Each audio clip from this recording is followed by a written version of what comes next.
Good evening. Good evening. How is everyone this evening? Thank you for being here tonight. We appreciate it. Okay. You know, one of the traditions that we have at Nampa City Council meetings is that we open in prayer. And I so appreciate Pastor Roe Dudley with Grace Bible Church being here to open us in prayer and the pledge. Thank you for joining us. Let's stand.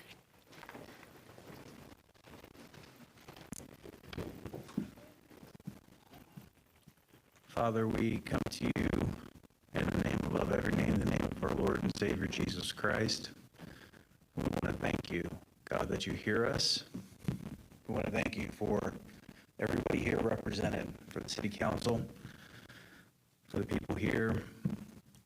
We want to thank you for their families, and we want to follow your word. We're to pray and give thanks and make intercession for all that are in authority, that we could live a quiet and peaceable life in all godliness. We pray for their families. We pray, God, that you would protect their marriages and their children. We pray that you would give them wisdom, like you gave Solomon to tell the difference between the true and the false. We pray for unity for them, that you would give them your heart and your mind concerning what's going on. God, you've called us all in history for such a time as this, out of any time in human history. So, Lord, here in this area and in this place, we pray you would give us your heart and your mind concerning these things.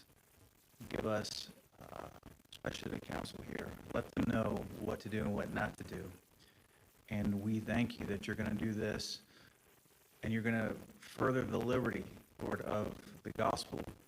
And we pray that this would always be a place where this area would be, where Jesus Christ could be glorified and magnified. And we thank you for all you're going to do tonight. And we ask this in Jesus' name. Amen. Let's pledge allegiance.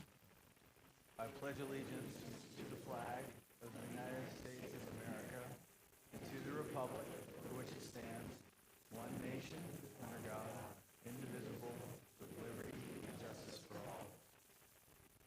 Thank you, Pastor Roe. We appreciate you being here. Thank you so much. Okay, roll call. Rodriguez. Here. Angula. Here. Hills. Here. Reynolds. Here. Butterfield. Here. Griffin. Here. All present. Our first item of action is to discuss proposed amendments to the agenda. And I do want to suggest that we pull item 14M from the agenda. This is a cooperative agreement with ITD that needs to be pulled. Okay. From this, we will not be needing that. So I ask that get removed from our consent agenda. Council, are you aware of any other items that need to be adjusted? Yes. Since there was no supporting documentation in our packets for items 5.6, 5.7, and 5.8, no independent study prior to this evening's City Council meeting was allowed. I would request we postpone discussion and action on these three items until at least the next City Council meeting. Is that a motion? Because I'll second if it is. I'll make the motion. I'll second that. Okay, discussion? I will say that on the second two that were requested to be put on the agenda, which was just to publish a non-binding solicitation of interest, that is one that a hard copy was presented to you at the bench. It doesn't have to be. The action item is to authorize procurement to publish a non-binding. And so with the copy in an action item tonight, it would authorize them to go ahead and move forward and solicit it after you have the opportunity. If you have suggested changes to it, you could. But I asked procurement, they've put together a solicitation of interest, non-binding. It's just to get the word out to see, is there anyone interested? So help me understand why you would not want to do that. Well, Mayor, to date, we have not had any discussion about the retaining of the Ford Idaho Center. Everything's been about either conveyance freely or now the sale, but we have not had any discussion as far as about the actual need for raising revenues to be able to retain it. So that's where my concern lies, is we're kind of jumping ahead of the opportunity that I think is still out there to consider the retention of the Ford Idaho Center. Council, do you have any comments? Mayor Kling. Yeah, so 5.8 is the authorization for an appraisal. With the exception of that, I think that would be the number one priority right now. So I would want that to continue for right now. Okay, so again, if the motion then, I would be happy to amend it as long as it's an understanding that that's an independent appraisal, because it doesn't state that. It That's basically correct. states that it's an appraisal by our staff, so I'd want it to be independent. I agree with that. So I'll amend my motion to just postpone items 5.6 and 5.7 to allow the mayor and staff to be able to provide us with information as far as on what you're using for metrics for underutilization, and what terms you're looking at as far as in the non-binding solicitation of interest that is not provided in our packet for review. Okay, And I will second that motion. okay. And Mayor, if I may, for item 5.6, and this is to Councilman Haverfield, part of 5.6 will allow more detail as to underutilization. So by allowing this to go forward, it opens the gate for further analysis, more detail, and elaboration as to those points. So by delaying it to next council is only delaying that further, whereas allowing this forward tonight would get this to you sooner. And that's And fine this- with me to delay it. I'm sorry, Mayor. It's just, again, to answer your question, I feel that we haven't been allowed to look at all avenues as far as discussion. Underutilization is a very major topic because it's one of those major bars that have to be reached by state statute. And I have not seen any metrics provided to us to be able to make that determination. And again, just like our last meeting, I'm looking at the risk associated with the decisions that we're making, we're being asked to make without backup data. So that's what my concern is. I will say that we discussed this at our last council meeting. And with the discussion to move forward and do this was the discussion at our last council meeting. I did not hear at that time anyone, the only reason I put it on the agenda was because there wasn't an actual motion. But unless I'm missing something, legal counsel correct me, this was the discussion at the last council meeting, was to move forward with a declaration of the city's intent. Mayor, that was my understanding too, because that would allow us to provide more detailed elaboration as to the underutilization piece. Prior to investing a lot of time and resources into that, we wanted the buy-in to go forward with that next preliminary step. What that would do, it would provide detail as to underutilization in a more specific manner than just the generalities we've talked about. And so if we do postpone it to September 15th, you will find we'll be in the same spot then. And so if you want data, I would recommend that you authorize 5.6 to go forward with more details. So Mayor, my point here is, again, it states, authorize the city attorney to draft a declaration of city's intent to convey or sell. It doesn't say convey, retain, or sell. It basically says convey or sell. Again, so this almost appears to be same song, second verse, conveyance first. If we can't get a high enough bidder as far as on the value mentioned that was at our last meeting, then it was stated that we'll sell it for $1 to the CWI. Who- Again, that's just not, Who stated that? I don't know. I'm not aware of that. I've never heard ever.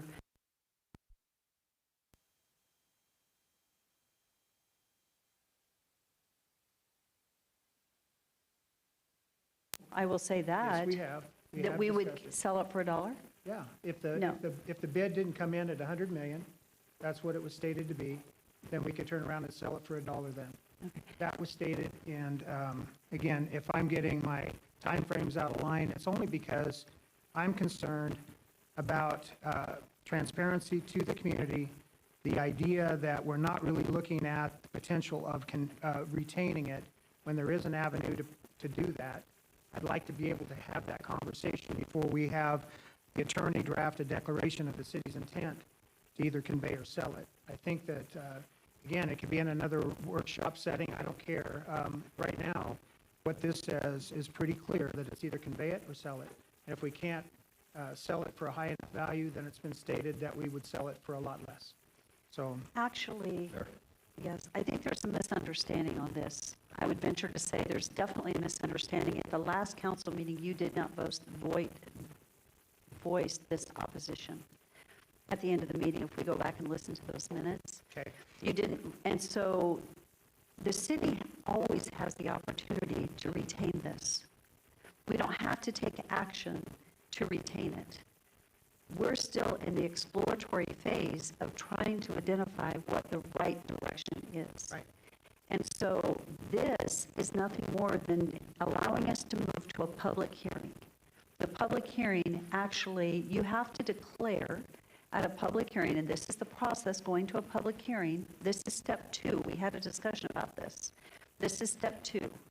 And so first step is we're going to instruct the attorney to get to work, and let's do the paperwork, and let's consider all the elements and put it in a written document.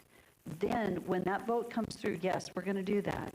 It goes after the September 15th, it goes to a public hearing. The public hearing is when you decide if you want to convey, sale, or keep. But the documents that he's putting together, I'll let Preston correct me if I'm wrong, we don't have to put a document together to keep the property. That is always an option for consideration. But we did discuss, clearly that we know that we have some financial challenges, so retaining the property is not off the table. You just don't have to prepare documents to do that. This, by preparing documents, allows us to move to that next step if we choose to. But Councilman Bills? Well, my recollection from our meeting a week ago, the discussion in the workshop fashion in this room and then after executive session was to come back with basically samples, if you will, of the various options that were before us so that we could see what those documents would look like. It wasn't a decision. I didn't believe there's a decision on any one direction forthcoming, but it was on understanding the process and what was forthcoming or what could be the options from our workshop. So that's how I interpreted these 3 items, that we were going to receive documents and understanding of what those possible pathways would look like. Okay, so is it your understanding then that the metrics used for determination of underutilization will be provided as a part of this action item then? Is that what you're explaining to us? Mayor, Councilman Haverfield, yes, this would be the step where you flesh that out more. We're going to see the reasoning behind it a little more fleshed out. Are you going to flush it out? Are you asking us to flush it out? Mayor, Councilman Haverfield, that would be done by my office, the legal department. Okay. That's my concern, is that there's been so much information that we've had to try to determine on our own, and that's my problem. I just would like to have some direction being provided to us by either your office and your staff or by our legal, so that we're not guessing as to what direction we are going here that's proper and reduces risk on the part of the community. Well, I thought last Monday night that's what we asked, was for the legal to come back with information. But my understanding was that we would still be looking at retention. When I read this, it said convey or sell. It didn't say or retain. So that's why I wanted to have more chance to come back and revisit this. Well, if we retain it, there's no need for documents. Well, that's fine. If your explanation is that, I don't have to vote on the motion or vote on whether we move forward on it when we get there. But right now, I thought if we could be given the information in advance, instead of having it be a placeholder in our agenda for this evening without any backup data to it, that's where my concern lied. As far as this is a very major decision, I would like to have a little bit more information before I make action on it as a decision on my part. I'm one seat in this council, so. Councilman Haverfield, your comments actually are somewhat disrespectful. Oh, stop And I it. will say, no, I won't stop it, because Stop they it. are, but Yeah. listen. This action item is only to authorize, this is a follow-up to our council meeting that we had where we discussed as a council, and you did not say you didn't want to authorize the attorney to begin drafting the information so we have it to look at. That's what this is for. So there isn't any backup information because this is authorizing him to do the work. We don't want him to move forward in doing the work if we're not going to do anything with it.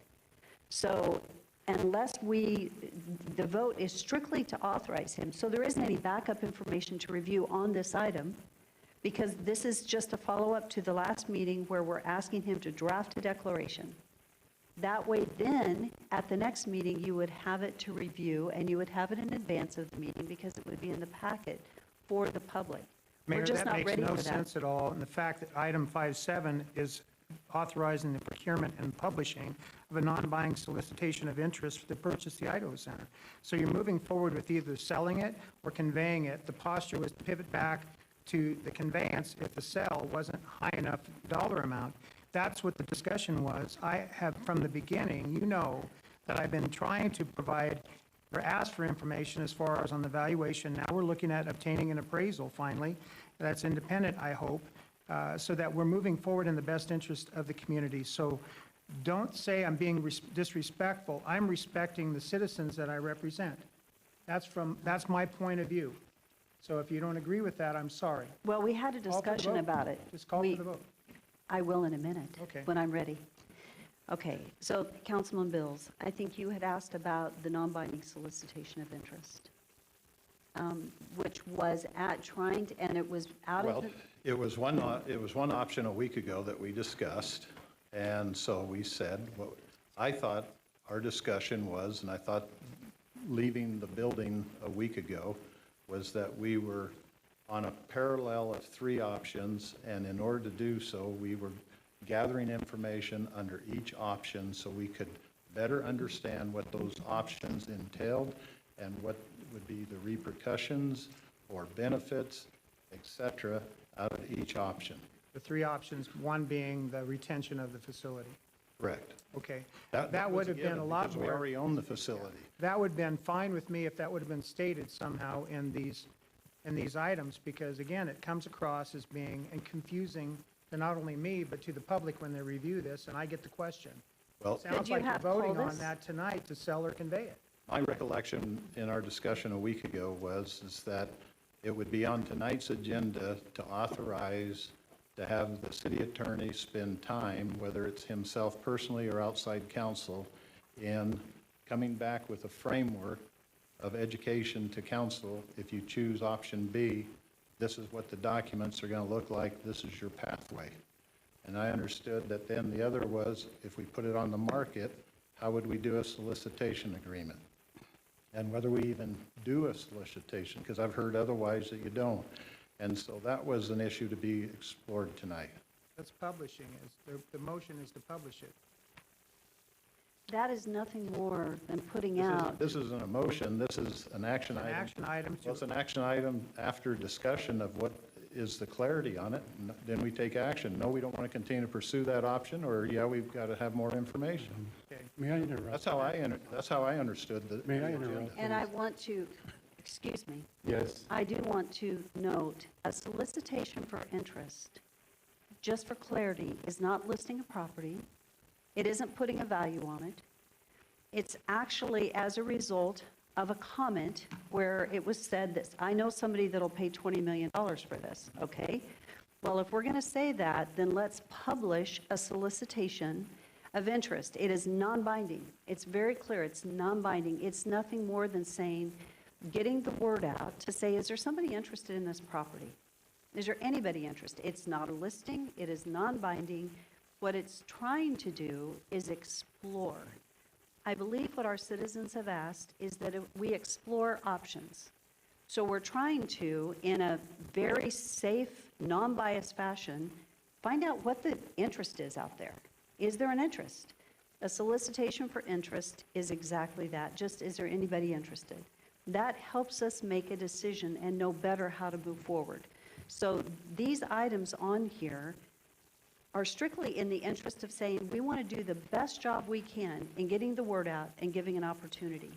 If there was a lack of clarity on this action item, when you saw it, you could have reached out to our office and asked us to clarify that. We could have amended the agenda and clarified the language if it was that confusing. But it wasn't, when it's a gotcha at the bench, then that is very difficult because we can't correct it. So if I had known that there was, and something had come through to me, we could have identified that, you know what, maybe the word, wording if that needs to be worded differently, and we could correct that. I'm very happy to correct it. But we've got a lot of information, but if you want, if we are going to pursue, as council has said, and as Councilman Bills has said, if we are going to pursue various options, we're going to have to authorize our legal counsel to spend time on it. And we may outsource that so that, at a cost, so that we have the bandwidth to do it. And that is the question that is before City Council tonight. Do we want our legal counsel to go ahead and draft something? It's not saying we're doing it, it's strictly, do we want to authorize them to draft it? With that, there is a motion. Could you repeat the motion on the table? Mayor Kling, if you Yes. don't mind, Mayor. It's almost asking that we go forward without any information whatsoever, and I'm having very much difficulty in doing that, and that's been somewhat the direction in the past. I would like to, I don't know that the 2 weeks is going to hurt us any bit. I think we could get back and figure this thing out, but we really can't figure it on the bench. There's been a motion on the table. Let's just vote on it and go from there and see what happens. I have an additional amendment, or do we have to go through the motion first? No, we have a motion and a second on the table. If you want to amend the motion, have an additional motion, you, No, it's not on What is that. I would like to pull another item off the agenda, so I just wanted We need to that. finish Let's our the current. motion. And then we'll come know to that. As soon as this vote's done, we're moving on. I Okay. just wanted to be sure. Mayor, I just Thank you. wanted to say my recollection of the last meeting and how the path moving forward was the same as Councilman Bill's. So it was clear to me. okay, Madam Mayor, would you Yes. like me to repeat what the motion is? yes, please. I have the motion as, for item 5.6 and 5.7 to postpone action until the next meeting with the clarity that 5.8 will be an independent, let me get the word. Appraisal. Yes, thank you. Is that correct? Okay, those are actually 5.8. I would like to take 5.8 out because the action was to remove these from the agenda. 5.8 is not being removed from the agenda, so we can't vote on that right now because the motion is actually, we're in the very front of our agenda, and this is proposed amendments to the agenda. I guess we can't do an amendment, so the amendment is that it's an independent appraisal. Okay. Thank you. Is it the three? So the motion is to remove 5.6 and 5.7 from the agenda and to change the, to add the word independent in front of the appraisal. It's been moved and seconded. Roll call. Ingula, Just to clarify, if we're removing from the agenda, does that mean that we're just going to vote independently on each of these, or we're removing and it's going away if we vote yes? It's going away, I believe, I would prefer as well to do item by item rather than a blanket. to move them.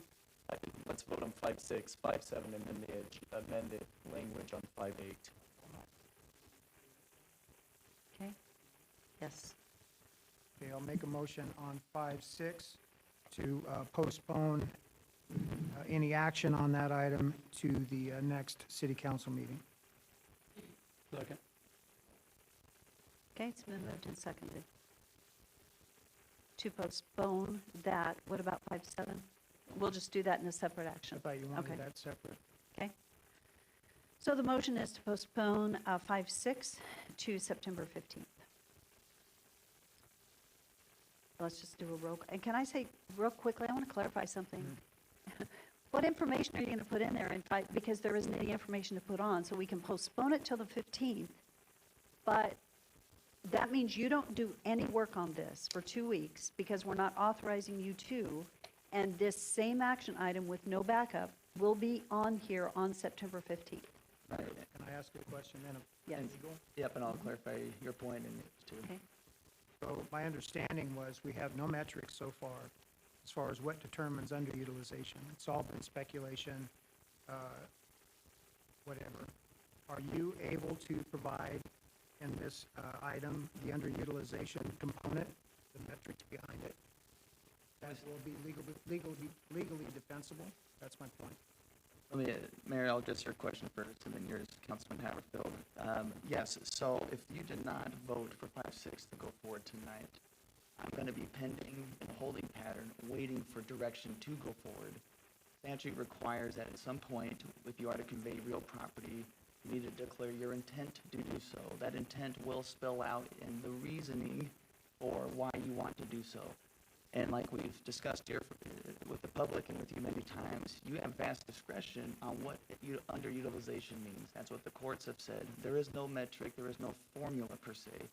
We would follow just like any other cities have done, where we would explain our reasoning in a rational manner. And so by delaying this, you're not going to get any more information to make a decision that you want information for. My recommendation is to keep this on, to allow me to go forward and draft that for you, to empower you with reasoning. I would also add for 5.7 and 5.8, it's the same situation. These are all to give you information to make an informed decision. There's no vote, there's no action, there's no non-binding nature. It is a non-binding nature, there's no binding nature to it. And to your point about the underutilization, I think I addressed that, Councilman Haverfield, but there's no silver bullet. It's rather the rationale that has, to a great extent, already been fleshed out in many of the publications. That will be compacted, compiled into one singular document for you all to review. And as drafted here, there would be one document about conveyance. There would be one about selling for a high bidder. And so those will be before you in your packets for review, just like any other council meeting, so you have adequate time to review. The action is only to allow you to draft those things. There'll be another vote at the next meeting. That's correct, yep. Thank you. Okay, so we have a motion on the table to postpone this 5.6 to the September 15th meeting, and I think we all understand that it will come back exactly as it is today, and no work is going to take place if we move forward with this. Roll call. Angula. No. Bills. No. Reynolds. No. Griffin. No. Rodriguez. Yes. Summerfield. Yes.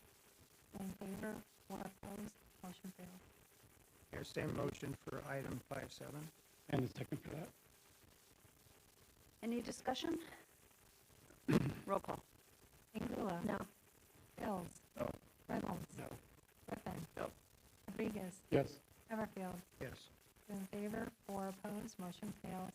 Motion for 5.8 then would be that it be for an independent appraisal on the Fort Idaho Center, which would be a third-party appraisal.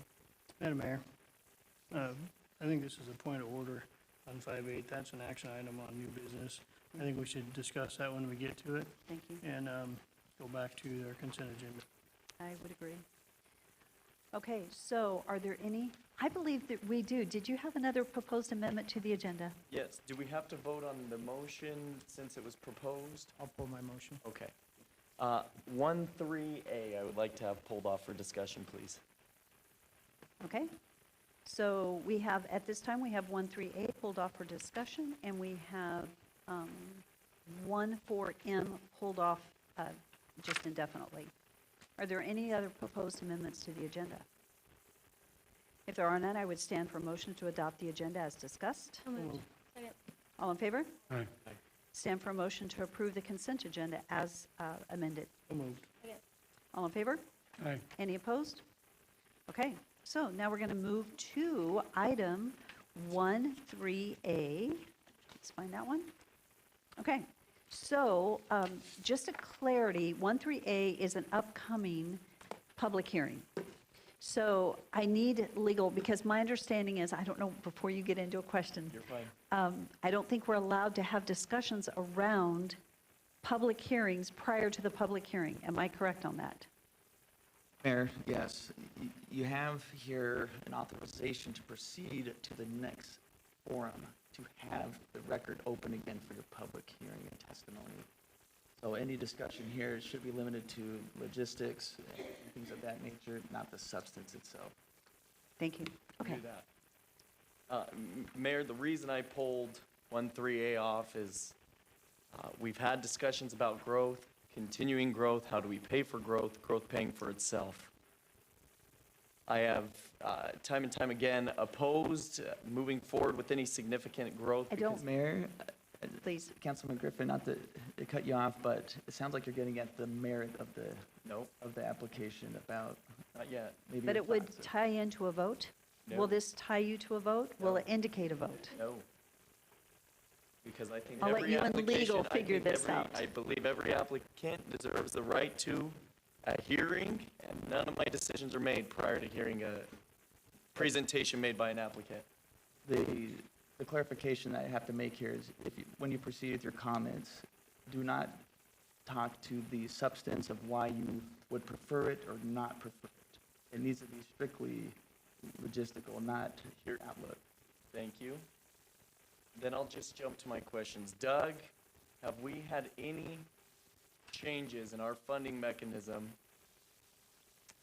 to where that if we build any house by any developer at any point from here on out, that growth pays for itself? There's a two-part answer. One, we know that with the impact of 389 and the related bill, that growth no longer pays fully for itself. However, growth does pay for the majority of the cost. The net cost increase to the city will continue no matter what you do. If you decide to limit growth, I would suggest being extremely strategic in how you do it, because growth is necessary to bring new money in, and we're better off with properly strategized growth than with no growth at all. So it's not a clear-cut answer. If you just say no, you're probably strangling the city. If you say yes, you might be causing a degree of harm, but we have more money coming in to help deal with some of the challenges. Complex issue. I want to pause real quickly. I'm feeling really uncomfortable. I feel like we've just crossed a line that could be very problematic for us as a city. We're towing the line right here. I get that this is general to any application, but my recommendation would be to cease this conversation, let it be what it is. It needs and to we'll be take had it on the from there. 15th of September because I could see us getting into a legal issue here. Only because the public is not on notice to be here to offer testimony for that, so. My general comments are, based off of what our finance director has just stated, strategically, I believe that we need to really evaluate every applicant and application moving forward to really strongly consider mitigation fees for every applicant and every application moving forward.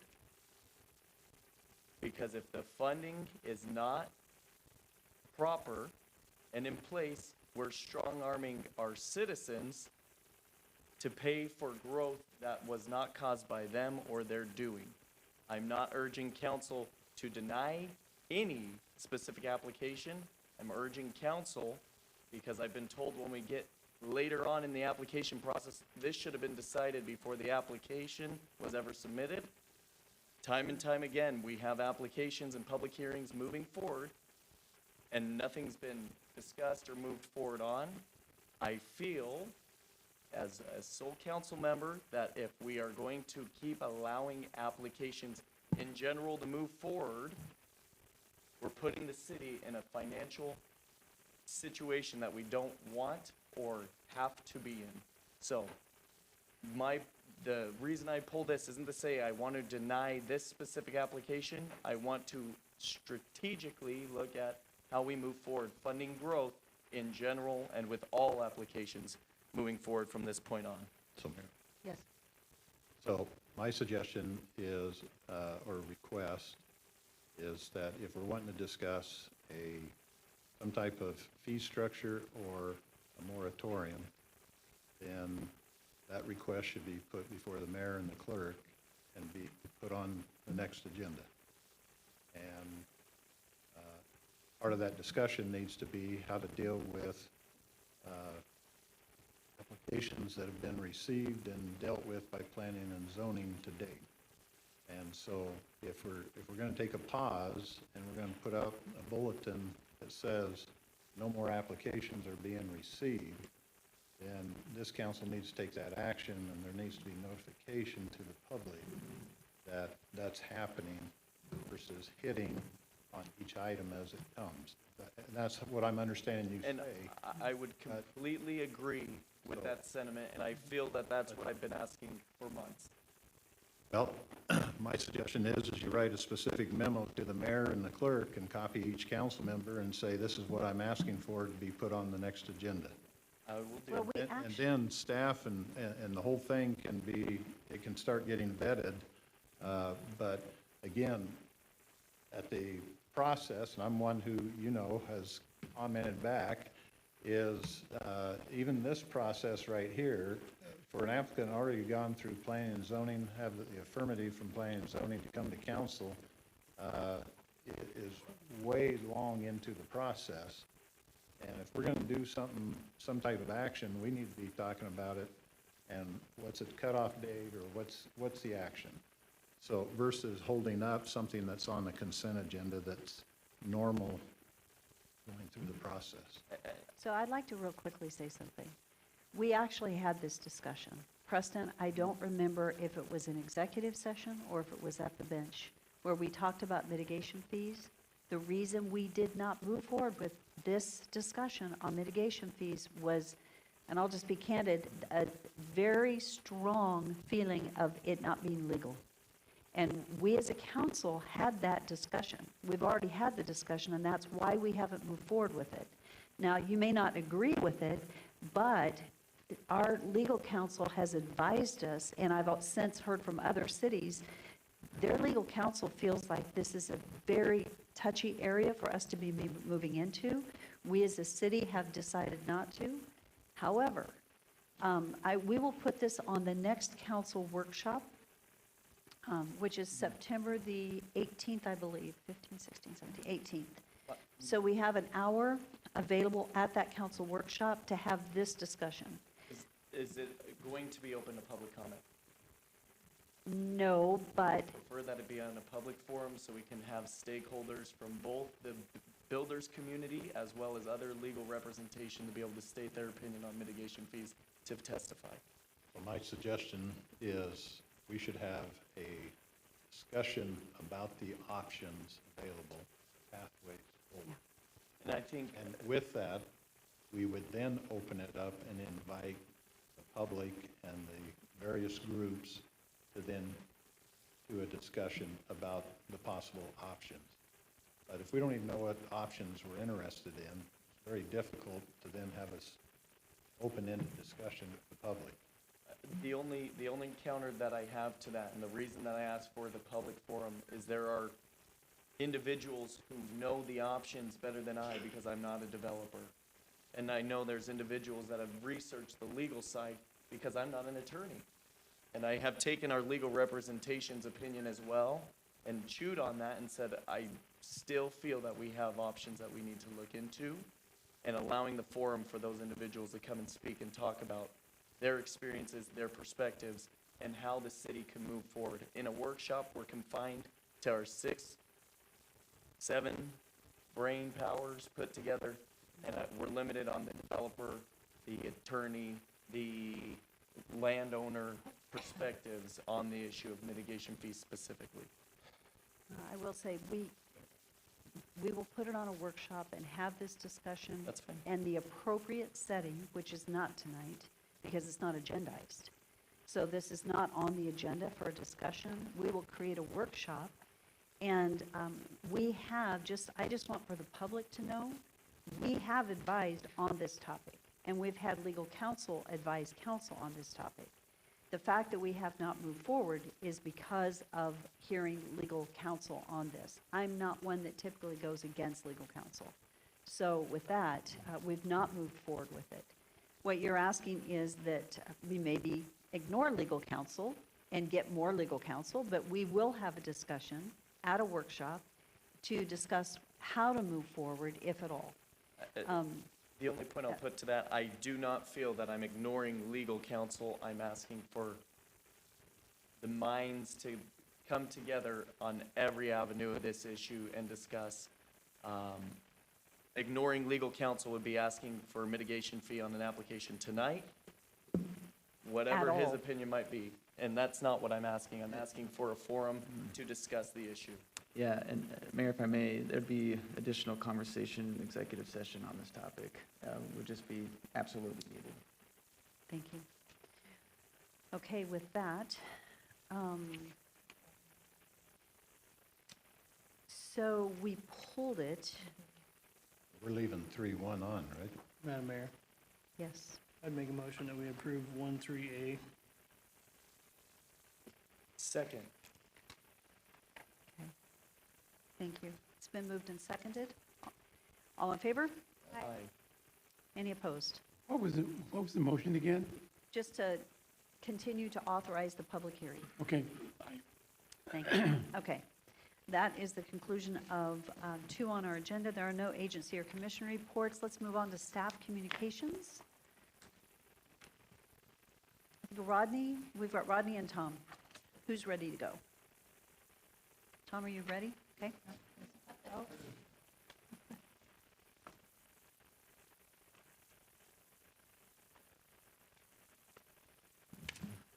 Mayor and council, I'd like to pleased to announce publicly our new water resource director, John Spencer. And so John has been with us for about 5 years now in various roles. He started out as a PM, as a staff engineer too, and then moved on to be the assistant city engineer of utilities, and now is a water division manager. We've got 41 employees over that group. He's did a really great job with the culture and production and everything on that group. And so John's also an environmental engineer, which comes in very handy on some of our projects, like the Karcher wetland that he's the manager on, which is the first of its kind, using carbon for water filtration for surface water. So anyway, I'd like to turn it over to John if you'd like to say something, John. Mayor, council, thank you, Tom and Jeff, for this opportunity, and I appreciate all their guidance, their mentorship, and their leadership. I'm also very grateful for this opportunity to work in this new capacity to serve the citizens of Nampa. I also look forward to working under mayor, council, under your leadership to manage the water resources group effectively in such a way that benefits all the residents of Nampa. I also appreciate all the support I've received thus far, so thank you. Congratulations, and thank you for stepping up. Thank you. Great.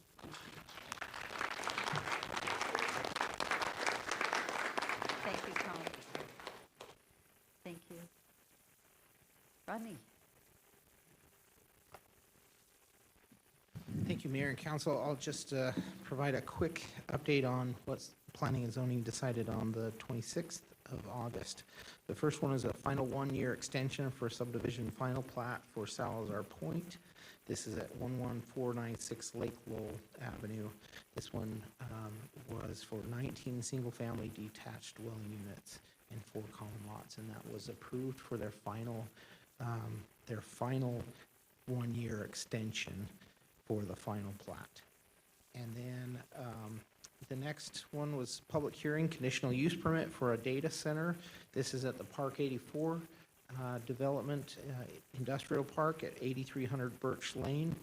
And it's a kind of a smaller data center that had a conditional use permit that was required for this to go in.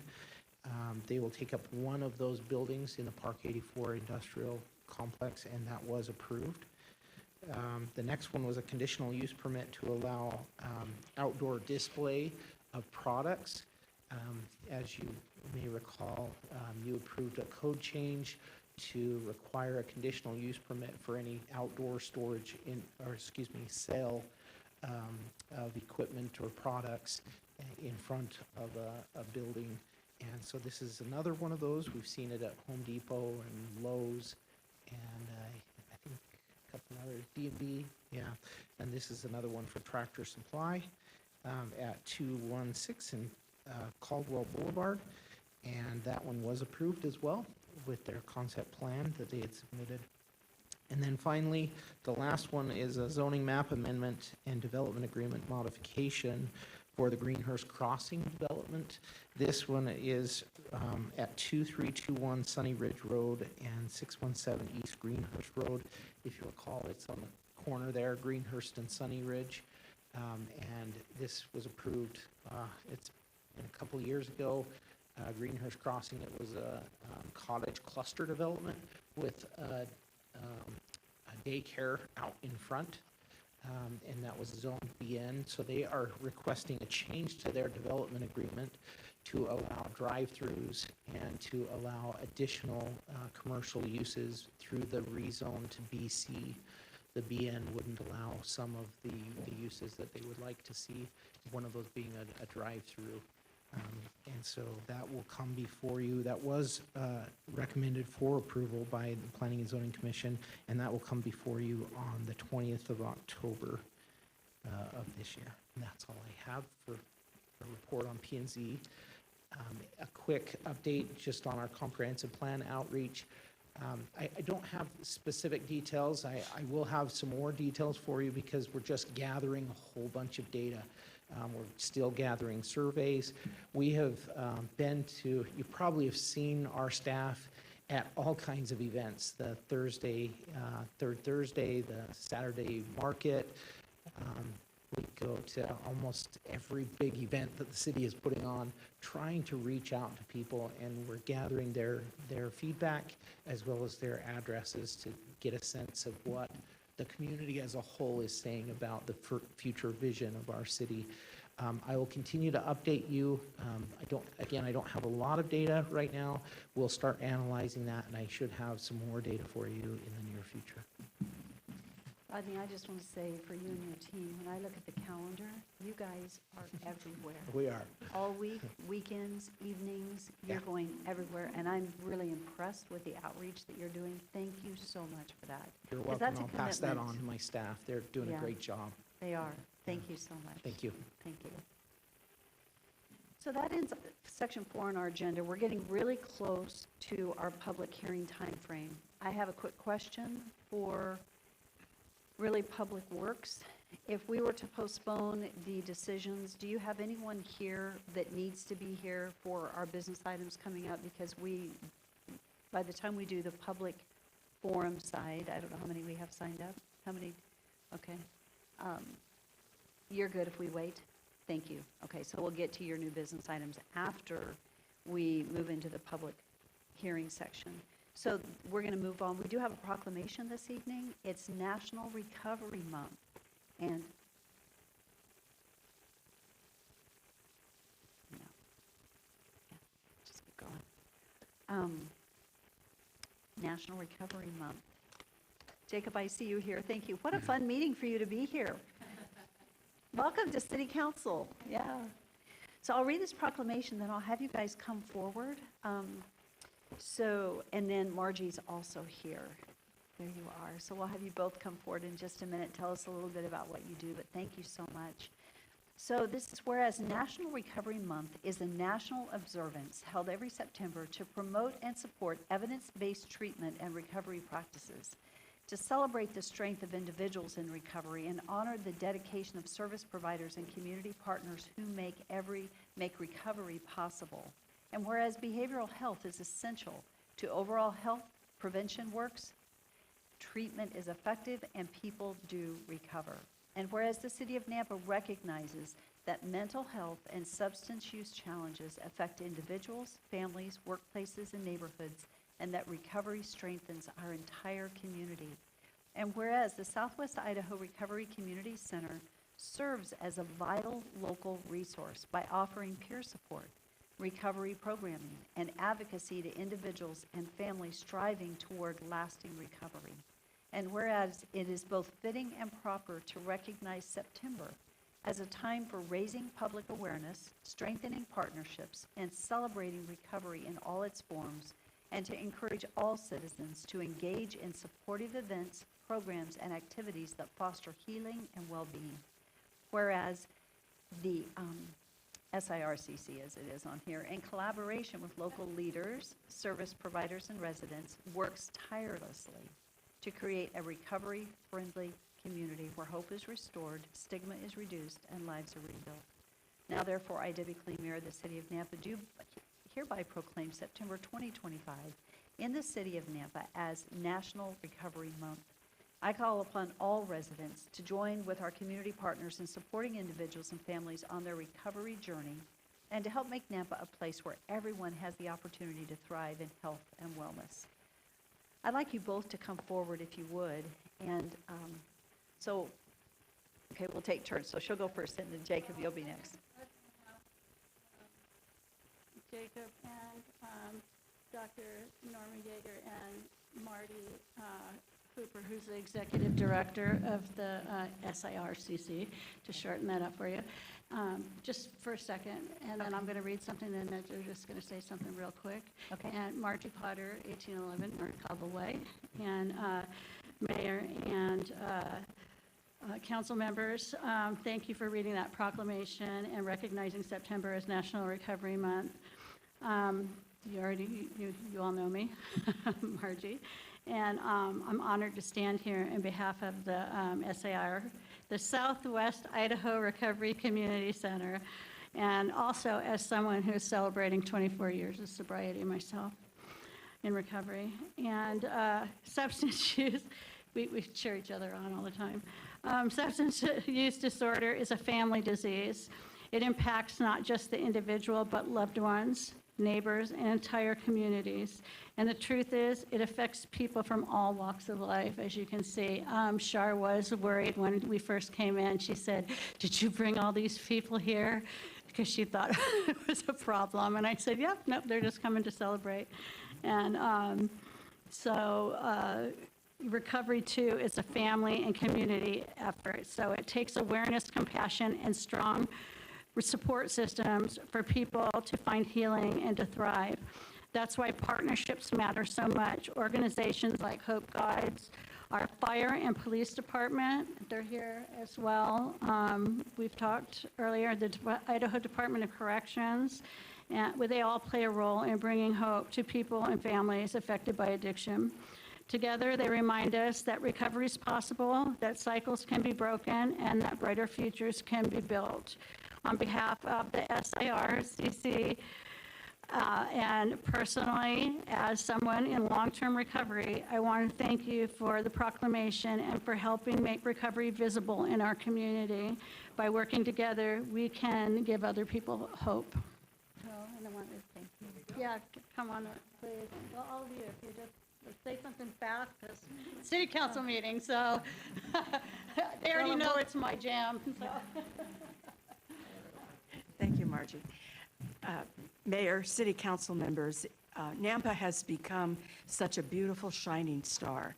And I think hope lives in Nampa. Hope lives because of the partnerships, because of the support, because people care for each other. And so to recognize National Recovery Month is so in tune with who you are, and we thank you for that. Thank you for those good words. Thank you, Council. My name is Jacob Evans. Some of you all know who I am, but I will say I'm not celebrating 24 years, but I'm coming up on 11. And I'm here to say that, thank you. I'm here to say that a couple of cool things is that, when you think of people that struggle with substance misuse, I think that we have a caricature in our heads of what that looks like. And the reality is that it comes in many different forms. I was in law school. I was sitting in a classroom that was not much bigger than this, sitting in the back of a room that I couldn't sit in for 45 minutes without getting high 4 times in a class. And I was struggling. My mom comes from super high ranking government official. My dad's a dentist. I can't tell you the number of people that I've connected with over the years, from tier 1 operators and special forces all the way down to people that are crawling out from underneath the bridges. And the one thing that is true amongst everybody is that they can't do it by themselves. So the simple fact that our city is recognizing we're together in this is huge. And it's amazing, because I know I wouldn't be here today. The national average is 5.35 serious attempts at recovery before somebody gets it. It's not good enough anymore, right? With fentanyl on the rise, the reality is that most people, when they go into treatment, all they're doing is lowering their tolerance. They need help and they need support. And you guys issuing this proclamation and the amount of support that we have in the community shows that Nampa is a city of support, which is amazing. Because I have soon to be 3 little girls that are going to be, I'm a dad now to 3 little children. And my birthday's in September, so not a better month than Recovery Month. My second daughter's birthday is in September, and our due date is in a week. So it's proof that if one person can have the right supports, they can create families, they can create programs that help the city at large. So thank you all. Jacob, stay up there. Thank you so much. I take, yes, applaud. Okay. I know I'm clapping for myself. You're making an incredible difference. Thank you. Mm-hmm. And so let's all come forward. Marty too. Marty, do you want to talk? She does. She does, okay.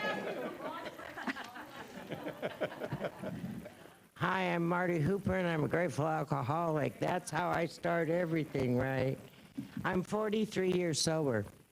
I've been an alcohol and drug counselor for 45 years. So if you do the math, I was drunk and loaded for 2. So I probably owe some amends, but I can't remember that far back. So I just wanted to share with you all, and Mayor and Council, thank you for that proclamation. It's an honor and a privilege for all of us to be here and to serve Nampa and to serve Canyon County. So here's just a few of the things we're doing. We do free family social events once a month. We're having a huge rally in the park, and you're all invited. September 27th. We do free phones. We do housing placement referrals. We're now a screener for access. We make referrals for people's utility bills to be paid. We do have an emergency pantry. We offer employment assistance. I think Fleetwood has to stop sending us people. So, and we do education referrals. We have recovery coaches. I brought them with me tonight so that we can help people be successful in their own community. We pick people up at the gate, at the prison, and we bring them home, and we provide services. We do parenting classes, and we have gas vouchers, we have laundry vouchers, because sometimes they just can't afford to wash their own clothes. I want to introduce you all to Bryce. Bryce is our ambassador, because Bryce utilized our services with his family. He went out last week and gathered bags in his whole neighborhood for our food pantry because we didn't have any. So we've made him our honorary ambassador. And he brought, Wednesday night, he brought this lady and he said, "This is my neighbor, she needs food. You're in good hands, I'm leaving now." So he even brings us people. So it's a privilege and an honor to provide this service. And I thank you all. And if any of you have any extra money, we would gladly accept it because we're funded by the Millennial Funds. We are applying for opioid settlement money, but it takes a lot to provide all the services that we're providing. So again, I thank you, and I thank you for the privilege, and I thank you all for your service to this community. So thank you. Thank you. Want to say hi, Bryce? Hi. Okay, come on up, let's do a photo. Here we go. Yeah. Oh. Okay, everybody, that's what you're here for. That's good. I am glad they're all here. That is wonderful. This is awesome. Yeah. Yes. That is awesome. Thank you all for being here tonight. This is awesome. Thank you. Thank you, thank you. There you go.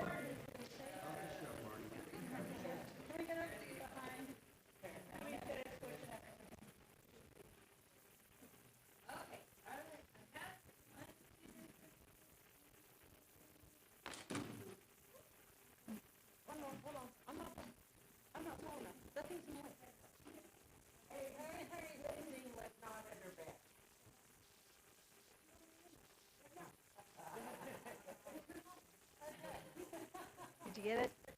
Thank you so much for all you do. Thank you. Thank you. Thank you. Thank you. You're amazing. Thank you. Thank you so much. Thank you. Margie.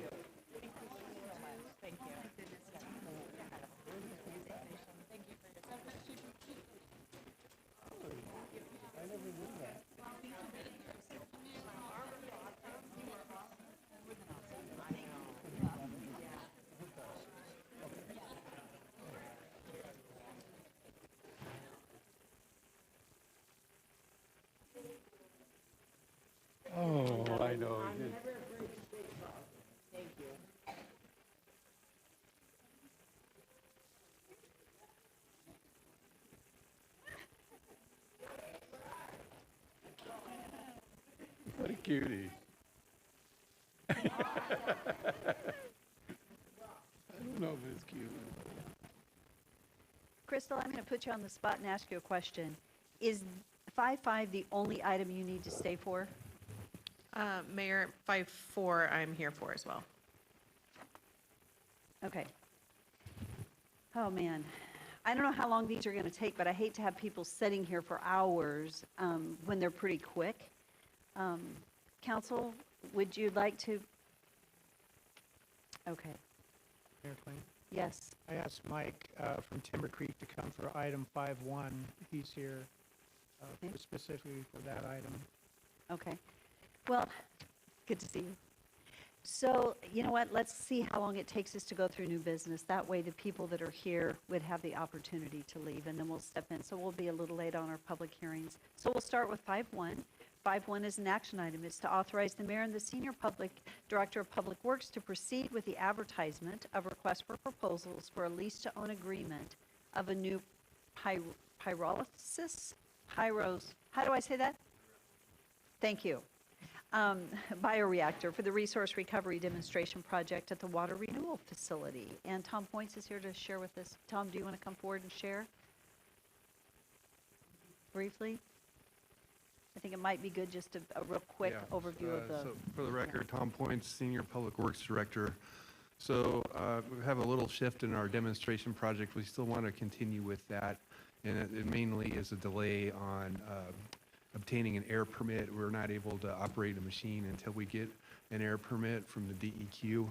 When we did we were hopeful that under the demonstration clause and the air permit, we would be able to fall under that to get up and running and to run some samples. But after we did our fuels testing, we're not, and some initial modeling on the air permit, it doesn't look like we're going to meet that threshold. So it throws us into a longer process, which could be up to 10 months. So that buys us some time to kind of change some things around and look for a lease to own on a new piece of equipment, and then a dryer and some other things. So we're working on a RFP language with legal with some of the key criteria that we need to have in place, like made in the USA, got a track record of performance in the past from the inventor and manufacturer, the gas outputs, and all those things. So we're working on that right now, and this is just a request for us to work with legal on the language for that, to put that out. Thank you, Tom. Council, do you have any questions? Mayor Kling? Yes. I have several questions, but I thought maybe if it would be all right, Mayor, if I could invite Mike to come up, since I think you're dependent on Timber Creek for some of the products that you're going to need for your biochar at least. So Mayor and Council, we want to work with Timber Creek since they're a local recycler and continue the public-private partnership that we've already have with them. So, but they wouldn't necessarily be the only source of the wood, but we certainly would want to work with them on it. I'm not sure So if that's. did you have a specific question on this? Yeah, there were some questions, but if Mike could come up, maybe he can just address them for me. Meeting with Canyon County SWAC, if you've got their approval yet, I know that you needed to meet with Paul Woods as far as to determine some of these questions that are financial in nature and the payback and then the dependency on Timber Creek as far as for the wood products that you'll be using. I just thought it might be good so that, we're getting it directly from Timber Creek. Yeah, Mike Magrudio, 2623 South Hillis Place, Meridian, Idaho, 83642. We've spoke a few times about supplying some materials for him. We don't have the final stages for, a price or a moisture content to be provided yet. So there's some additional information they're probably going to be needing from us for that. We've also offered our services to help them market the materials at the end use. It's all in very preliminary stages. So we don't have an analysis quite yet there to be able to help him on that, to know what the price points and risk analysis is for these materials. That's really a key to recycling, is making sure that you have an end use for these places and a backup plan and another backup plan, because when things go south in recycling, the Green Sword Act of China, you can go in and see what happened with the plastic industry. So we just want to make sure we help him out in every way we can. Thank you, Mike.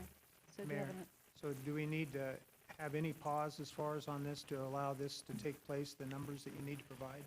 So I'm not sure exactly what the proposed thing is for today to lease, or I guess it's just to do a request for proposals on it, is what I understand. So I assume at that point, there would be some sort of a pro forma associated with that, and to make that happen. So I would say if that's in the purview, then I'd say it'd be a great way to go, as long as the pro forma is there. Yeah, well, we recognize the innovation, obviously, is something that's really unique, so just wanted to make sure that we're crossing the Ts and dotting the Is. Yeah. Thank you. Mike, thank you. We've loved our partnership with you, and we appreciate you. And thank you for moving your business to Nampa. It's been a warm welcome, and we've been happy here, and you couldn't pry me out of here. I love it. I just noticed your other one is closing. I just drove by the other day. Yep. Yeah, We're going to expand in Nampa even more, so happy to be here. Thank you for the partnership. thank you. Thank you. So are there any other questions before we move forward with a motion? Or is there a motion? Madam Mayor, I move that we pass 5-1 as presented. It's been moved and seconded to authorize the mayor and the senior works director to proceed with the advertisement of the request for proposal. Is there any further discussion? Seeing none, roll call. Rodriguez. Yes. Hills. Yes. Haverfield. Yes. Griffin. Yes. Pingula. Yes. Reynolds. Yes. All in favor, motion carries. 5.2 is an action item. It's to authorize the mayor and the senior director of public works to sign the Phase 2 Headworks construction price agreement, construction manager, general contractor, CGMC, with IMCO Construction in the amount of $23,144,369.63, and the SCADA integration task order with Jacobs for the Water Renewal Facility Group G Headworks Replacement Project in the amount of $305,492. This was approved by Attorney Mark Hilty and approved in the FY24 budget, 25 budget. Any questions for Shannon? So moved, Mayor. Second. It's been moved and seconded. Is there any discussion? Roll call. Pingula. Yes. Hills. Yes. Haverfield. Yes. Griffin. Yes. Reynolds. Yes. Rodriguez. Yes. All in favor, motion carries. 5.3 is an action item. It's to authorize the mayor and the senior director of public works to sign a task order with Ørsted Architects for architectural and engineering services for the water renewal facility remodel and expansion in the amount of $409,065. It is approved in the FY25 and 26 budget. So moved. Second. It's been moved and seconded. Any discussion? Roll call. Pingula. Yes. Hills. Yes. Haverfield. Yes. Griffin. Yes. Rodriguez. Yes. Reynolds. Yes. All in favor, motion carries. 5.4 is an action item. This is to authorize the mayor to sign a resolution for FY26 CPI rate increase of 2.8% increase for the existing airport rental hangars and land leases. So moved. Second. It's been moved and seconded. Is there any discussion? Roll call. Rodriguez. Yes. Reynolds. Yes. Haverfield. Yes. Griffin. Yes. Pingula. Yes. Hills. Yes. All in favor, motion carries. Item 5.5 is an action item. It's the first reading of a street naming ordinance. And it is, as we read the ordinance, we'll have a motion after that, and the motion is requested to pass under suspension of rules. An ordinance of the City of Nampa, Canyon County, Idaho, naming a public street East Barnes Street. Madam Mayor, I move this pass under suspension of rules. Second. It's been moved and seconded to pass under suspension of rules. So Crystal, can we show this street and talk about it? Could we do that real quickly? Jeff, come on up here. You know what, we might as well. I don't know if anybody put 2 and 2 together, but this is pretty cool. Kept wondering why the Barn Street, yeah, that's. Mm-hmm. So can somebody pull it up? Come on, Jeff. Well, I know we have a motion and a second on the table, but this is the discussion point. Absolutely. Thank you, Crystal. Daniel's going to pull this up for me. I gave him like a 30-second notice. I was like, oh, they're probably going to want to see it again, but it is in the packet for anyone watching. This is a new road that is part of a freight grant that we have going through ITD. It's roughly just south of I-84 on Franklin Boulevard, the north-south one, not the east-west one, where we're going to cul-de-sac Industrial and 3rd Street, right where it's very challenging intersection, relocate it slightly to the south. And we have a new road. As you guys know, we just are hiring a new director of water resources because our fearless leader here is going through a much deserved retirement. So we wanted to memorialize him Unfortunately, Craig Street was already taken, but much better. It's East Barn Street right here. So you can see the relocation of this. It's going to bring my heart joy every time that I drive by here. Jeff Barnes has done so much for the city of Nampa. He's such a tremendous leader, a wonderful friend, and just a fantastic human being. So I'm excited. Hopefully, whenever you guys drive by this road, you will think of him very fondly and know that we miss him. Don't you love it? They're just putting you on the spot, but congratulations. I think it is so cool. Thank you for sharing that. And with that,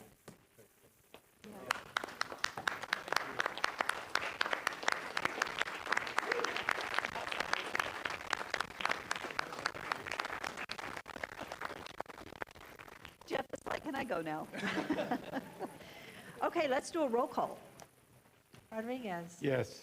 Mills. Yes. Haverfield. Yes. Griffin. Yes. Ingula. Yes. Reynolds. Yes. All in favor, motion carries. Jeff, you're amazing, and thank you for your work. Thank you. Okay, so 5.6 was an action item. We talked about it earlier. The question is, how do we want to move forward with 5.6? It is an action item to authorize the city attorney to draft a declaration of the city's intent to convey or sell city-owned real property pursuant to Idaho law that the city has found to be underutilized. So moved. Second. It's been moved and seconded. Roll call. Rodriguez. No. Mills. Yes. Haverfield. No. Griffin. No. Ingula. Yes. Reynolds. Yes. And a mayor is a tie. So I'm going to say yes to the tie, and every time I do this, it's used against me, but I'm going to make it very clear why I'm saying yes. That is, the only way we can move forward is if we have information. If you have no information, you cannot move forward. And so all this is doing is authorizing our legal counsel to put the information together. That's all it's doing. And so with that, I'll break the tie with a yes. Motion carries. Thank you. 5.7 is an action item to authorize the city procurement to publish a non-binding solicitation of interest for the purchase of the Fort Idaho Center. Before we move to any action, are there any questions about what a non-binding solicitation is or why we would do it? I do want to say something real quickly. It costs the city nothing to do this. It just puts it out that to see if there is anyone interested at all. It doesn't mean we're going to go there. This is nothing more than gathering information so we can make a good decision. But with that, I would just like to make a comment, and it's in regard to the whole slew of action items. I had previously sent an email to you and to council, but just for public record, I think we're affecting OVG's ability, the Idaho's ability to move forward and to be more profitable for the city if we end up retaining or if we end up conveying. At this point, I feel that we need to be pausing. I've never been a supporter, and I've stated that from the get, of selling the property. I know why we're going through this process. It's to check that box off, that we did our due diligence. But I'm now feeling that we are adversely affecting our current contract with OVG by belaboring this any longer and putting them through this whole process, so. Mayor Kling, yes. would you please explain, published a non-binding solicitation of interest? How are you going to do that? I'm curious. We would do a press release. We would put it out nationally to, I would ask that the International Association of Venue Managers actually publish it. We would reach out to the private management companies, because with the deed restrictions to continue to operate, it would be just getting the word out to say, would there be anyone of interest? So we would, that's how we would begin. Okay, thank you, Mayor. Are there any other questions? Madam Mayor, Yes. I feel like, just for the record, that email that Councilman Griffin was referring to needs to be part of our public record, since he mentioned it. Okay. And I would make a motion that we pass this item 5.7. Is there a second? Second. Okay, it's been moved and seconded to authorize city procurement to publish a non-binding solicitation of interest for the purchase of the Fort Idaho Center. Any further? Yeah, discussion. Clarification, because last Monday workshop, it was mentioned that there was a party who was possibly going to offer a great deal of money for the center, et cetera. And it seems like we have to put out this type of general solicitation in order to solidify whether that's fact or fiction and whether there's people out there who want to do. And that's my understanding of why this item is on the agenda. Is that true? Is it? Well, it was because it was just asked of us to put it on the agenda. Okay. So, but yes, it would solidify that. That way, if there is someone out there, that we would be able to identify them and identify if they had the financial means. Thank Yes. you. Question? Yes. So deed restrictions have been mentioned as a part of this. Is this non-binding solicitation going to come back before council before it goes out? It's actually before you on the bench tonight. And it's nothing more than a non-binding solicitation. It does have the deed restrictions that were in the original, the agreement with CWI that is posted online. It has the same deed restrictions with the exception of, it does not have the soccer fields, it doesn't have a rec center involved. Preston, would you like to speak to the deed restrictions or anything about this? I know this Yes, is a ma'am. draft that's been put together. Yes, Mayor, I'd be happy to. As you see here in your packet, I believe it's on the second page, there's a list beginning with 1 down to 6. And it's in subsection 3. Next page on the visual here, James, if you go down one more page. Or flip the page, whatever it may be. Perfect, thank you. For those of you online watching, these have what I'd call the generally universal deed restriction uses, right? Snake River Stampede use would remain in effect.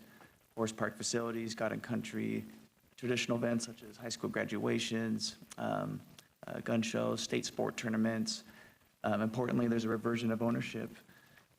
The language being that it be returned to us in good working condition in the event they were to breach any of these use requirements or try to sell, gift, convey the property without city's prior written consent. And then there are some entities that may be subject to other building code. That might be a state agency, for example. If that were to happen, we would ask that they come through the city for design review and a traffic impact study as another assurance of city involvement. It does not, to your point, it does not include the rec center or some of the other more explicit terms. I think that would be sorted out in a purchase and sell agreement if this materialized. And these would be fleshed out more in detail in the actual deed. But this is to give you the essence, the principal terms of what would be in there. This would be maybe 6 pages long if it was the full fleshed out version. So this gives you a quick high-level overview of what would be in this proposal. So I think direction, Mayor, from you and the council would be, is there any other deed restriction you want to have in here? Yes. I have a clarifying question just in regard to our agreement between us and OVG. One of the articles within that agreement states that while our contract is still valid with OVG, we cannot sell the venue. Are we having to be bound to the 2027 date of the contract ending? Or are we nullifying our agreement with them? Is that going to be an issue? Mayor, Councilman Griffin, I don't think we'll be notifying that agreement. And again, I don't have that whole other agreement memorized chapter and verse, but the fact OVG has been actively involved at every step, that they are giving their consent and I'd say involvement for how we proceed forward. So I don't think we'd run afoul of any of those. And we've been in close conversation with them and their legal counsel. It hasn't been a concern raised yet.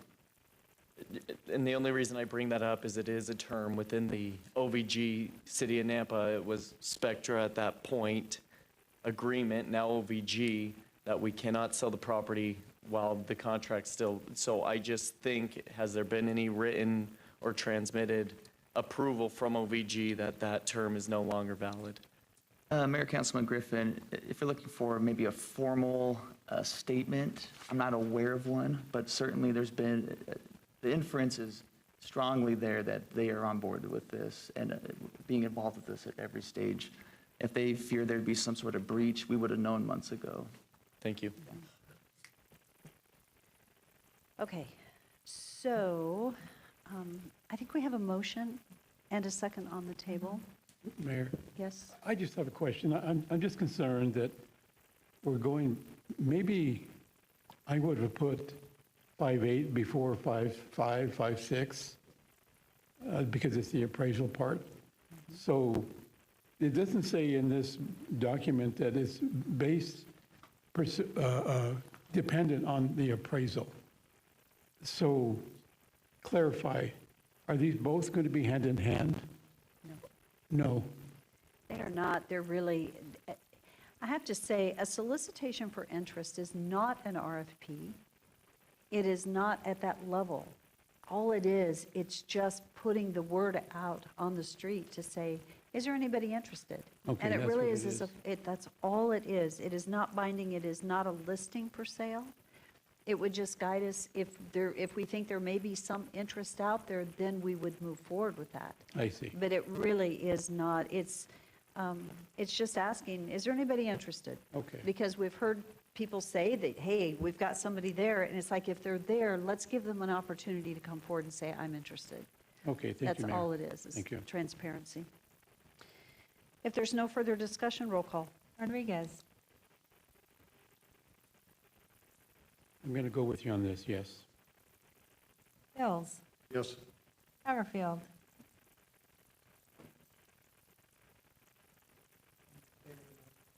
Griffin. Yes. Pingula. Yes. Reynolds. No. Or, excuse me. Yes.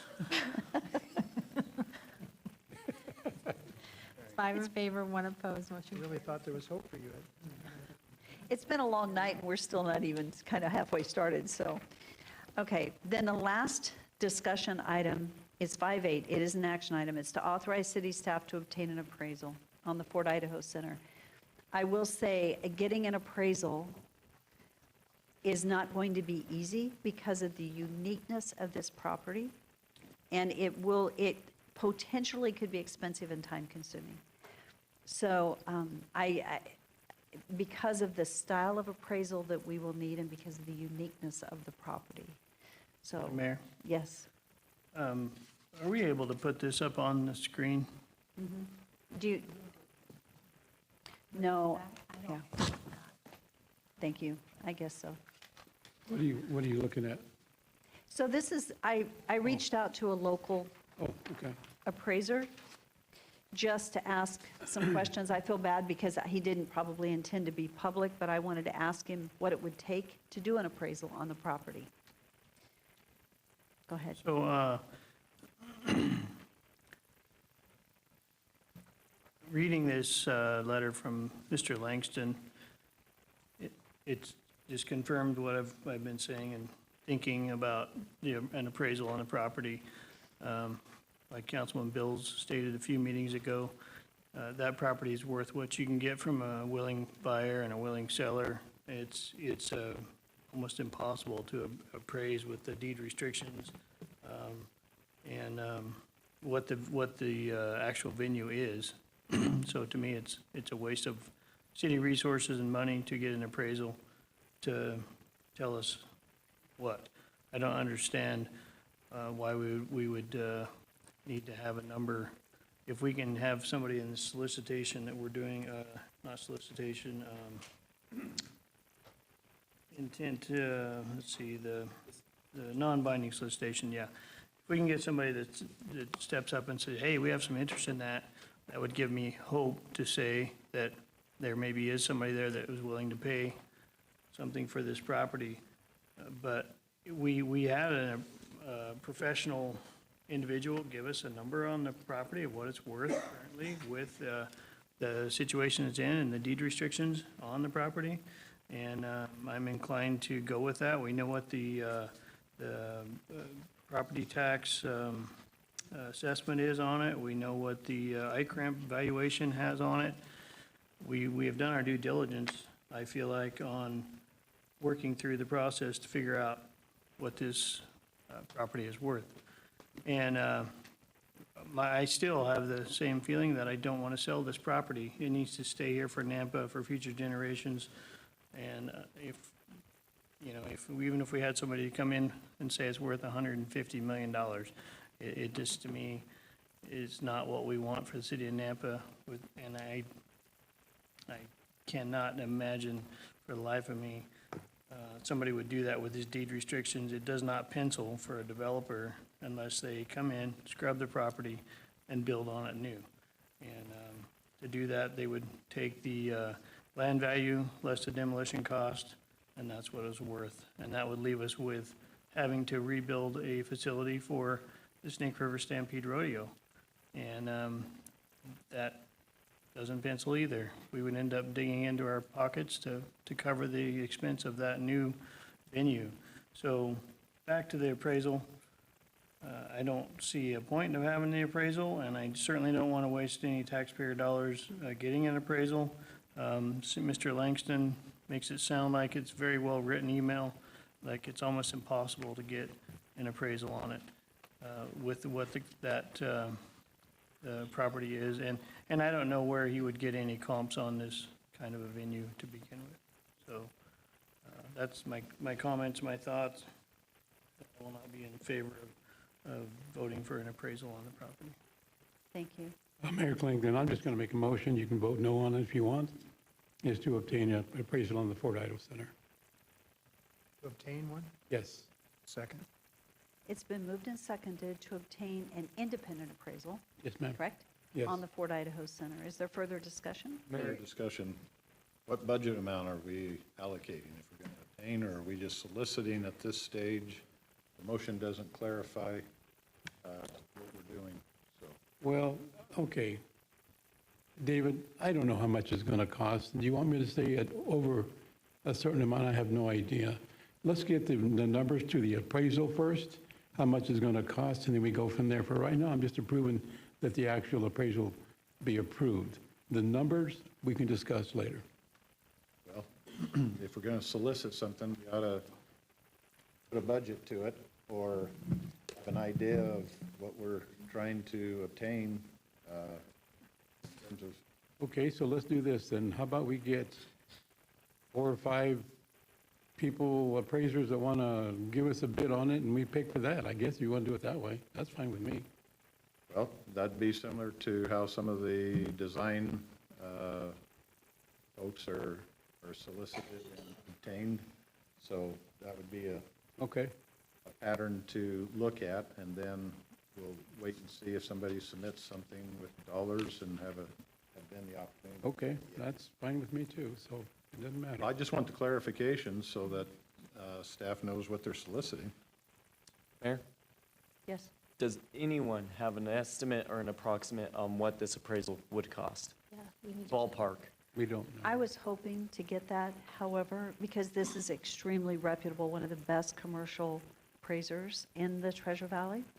The fact that they said, I'm not going to, it falls outside of his level of expertise, that would speak to me that the level of expertise needed to do a appraisal on a venue of this nature may not even be local. It may be someone that does it nationally. But when you add the deed restrictions that we're going to put on there, it could be very expensive. But I don't know. I have no idea. 6 to 7 digits. You think 6 to 7? I don't know. I have no idea. Mayor, I don't think the deed restrictions would be a part of the appraisal. It would have to be.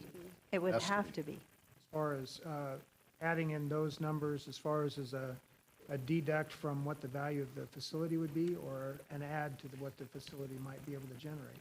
Well, you would have to, if we don't put deed restrictions on the appraisal, then that would tell us that we are going to sell it with no deed restrictions. And if that means that the Snake River Stampede's gone, the horse park's gone, and so the value of that property is the value based on the deed restrictions. So it would have to include the deed restrictions. So the commercial appraisal includes three parts. One is economic obsolescence. So what that economic obsolescence is going to deal with, are there restrictions to the use? Are there inhibiting in terms of access to the property? In other words, those issues that deal with the financial operation of the property. And obsolescence is not available or are defunct. And so it's a major part of the deed restrictions is a major part of the appraisal and the economic obsolescence. It devalues the property. So Standard part. So I guess I have to change my motion then, if you want to do it that way. Shouldn't this be a bid, Mayor? I guess. Similar to a bid where the appraisers go out and do their own bidding, how much it would be, and then we pick from there? Wouldn't anything over $50,000 have to come back through to council Is anyway that for how we should approval? be So doing this it? would open up the opportunity Well, for we can something do to an RFP to Mayor? find, or an RFQ. Maybe one suggestion here is to just reach out for quotes and Yeah. see what we come back with. And if it's over 50, whatever the number is, and procurement team, we can go out for quotes, get you those numbers just as soon as we get them back. And we might expand it to a national survey. I guess we could do it that way then. Or it stands as is then. So I think if you would like to adjust your motion, it would be to authorize city staff to go out for bids. Yes. And bringing those bids back to city council. Request bids. Yes, okay. I'll amend that motion. Mayor, what's the time frame on that? As the time frame to get the bids out, or the time frame to get an appraisal back? Time frame to, if we put it out, then how long does it take until we would get a bid back? Or 3 weeks. also, Okay, looks like 3 to 4 weeks this to be. and we could potentially not have anyone respond. That's a possibility too, where no one is willing or can't give a bid on this, but you won't know until you ask. Mayor? Yes. Just prior to the vote, I want to express once again that my heart goes out to OVG. We have an opportunity with them to do something with the facility if we allow them, or an opportunity to have CWI do something with them. We're now another 4 weeks just in getting a quote back, and then the actual bid process, and then. I am at the point, and I just state this, I know it's not regarding the motion, that we, whether internally or however we need to decide quicker than not to allow OVG, the one who's generating the revenue on behalf of the city, to either do what they're going to do with us or do what they're going to do with CWI. I know this is all part of that process, but another item puts us another month, and now we're in a year since we've even begun discussions that this is needed, this is necessary. The amphitheater needs to stay relevant, so I won't belabor any more points. Thank you. Mayor, if we do move forward with a bid, what does that postpone in this process of the timeline that you mentioned earlier? Well, Mayor, I may try to maybe clarify that. Like, there's some Please, thank you. procedural steps here. What it might do, before you can have a vote to officially move forward to sell or convey, you got to decide if you're going to do either of those. You're going to need a declaration from legal that outlines the utilization piece. We had talked about maybe having that for September 15th. And then from there, you have to wait at least 14 days. So in theory, there could be a vote as early as October 6th.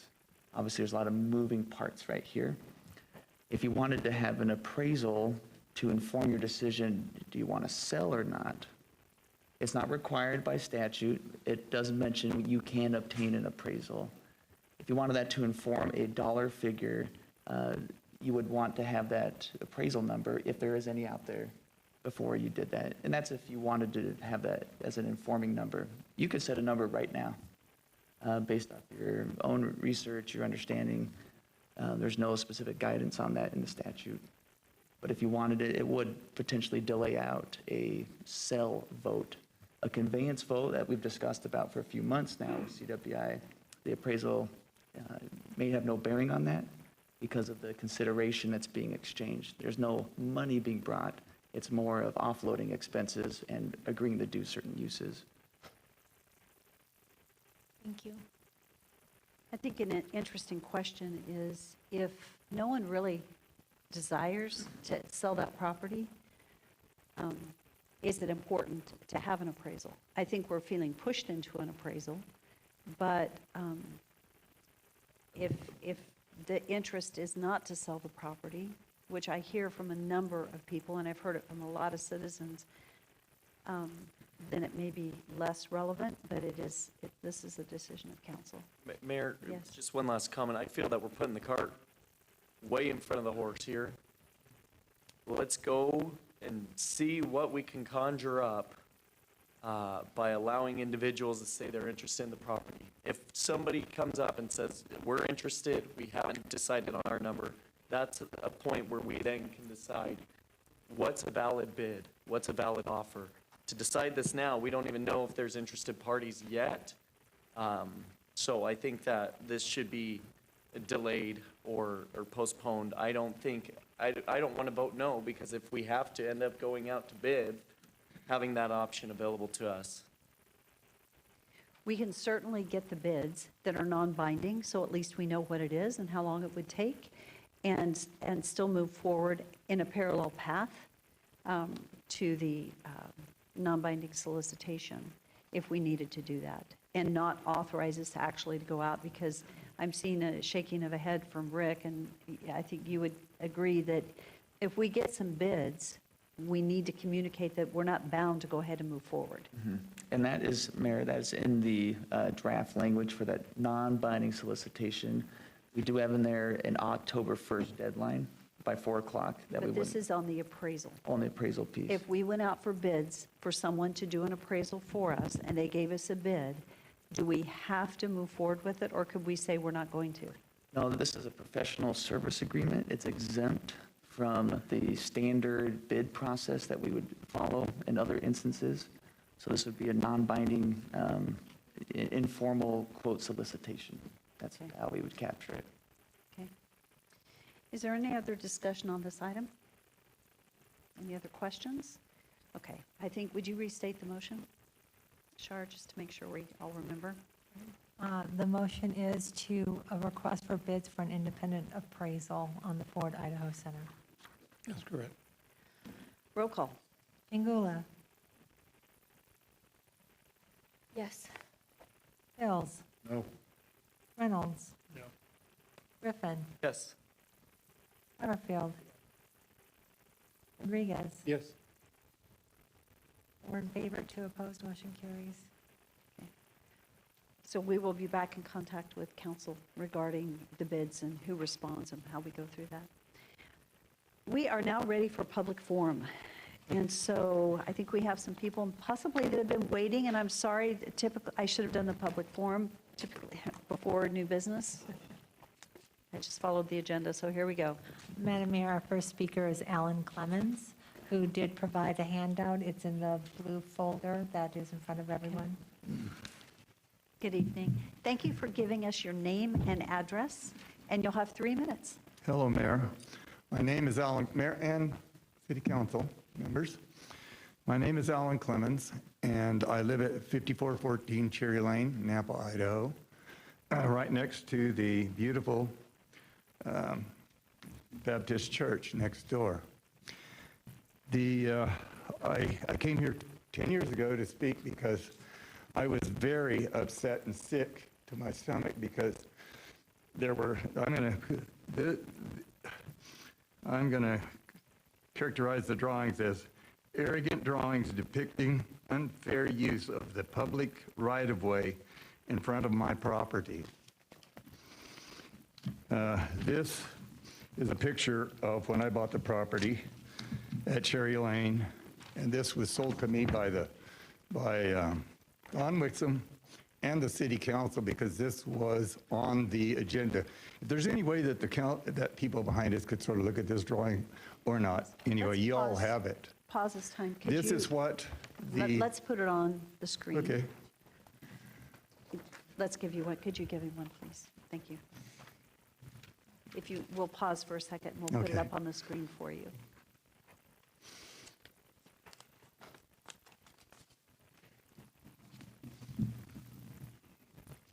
Maybe turn Oh, it the yeah. other way. There you go. Yeah, this was, push it back up so you can see the yellow. There it is. That's my property.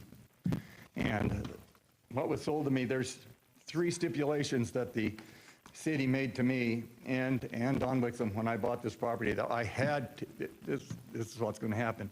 One of them, I don't want. The other 2, wait a minute. My introduction to the church was through a man that it's his favorite, just best church, is Vincent Lavaranti. Vincent and I are members of a Simplot team of troubleshooters that immediately gained the reputation as Johnny on the spot. Do you want it fixed? You want that line up? You grab us. Vince is the ambassador for the church. No deal has ever been made by anybody for that church but Vincent Lavaranti, the best. He has, this is my electrical license, this is my refrigeration license, Vince has one of these.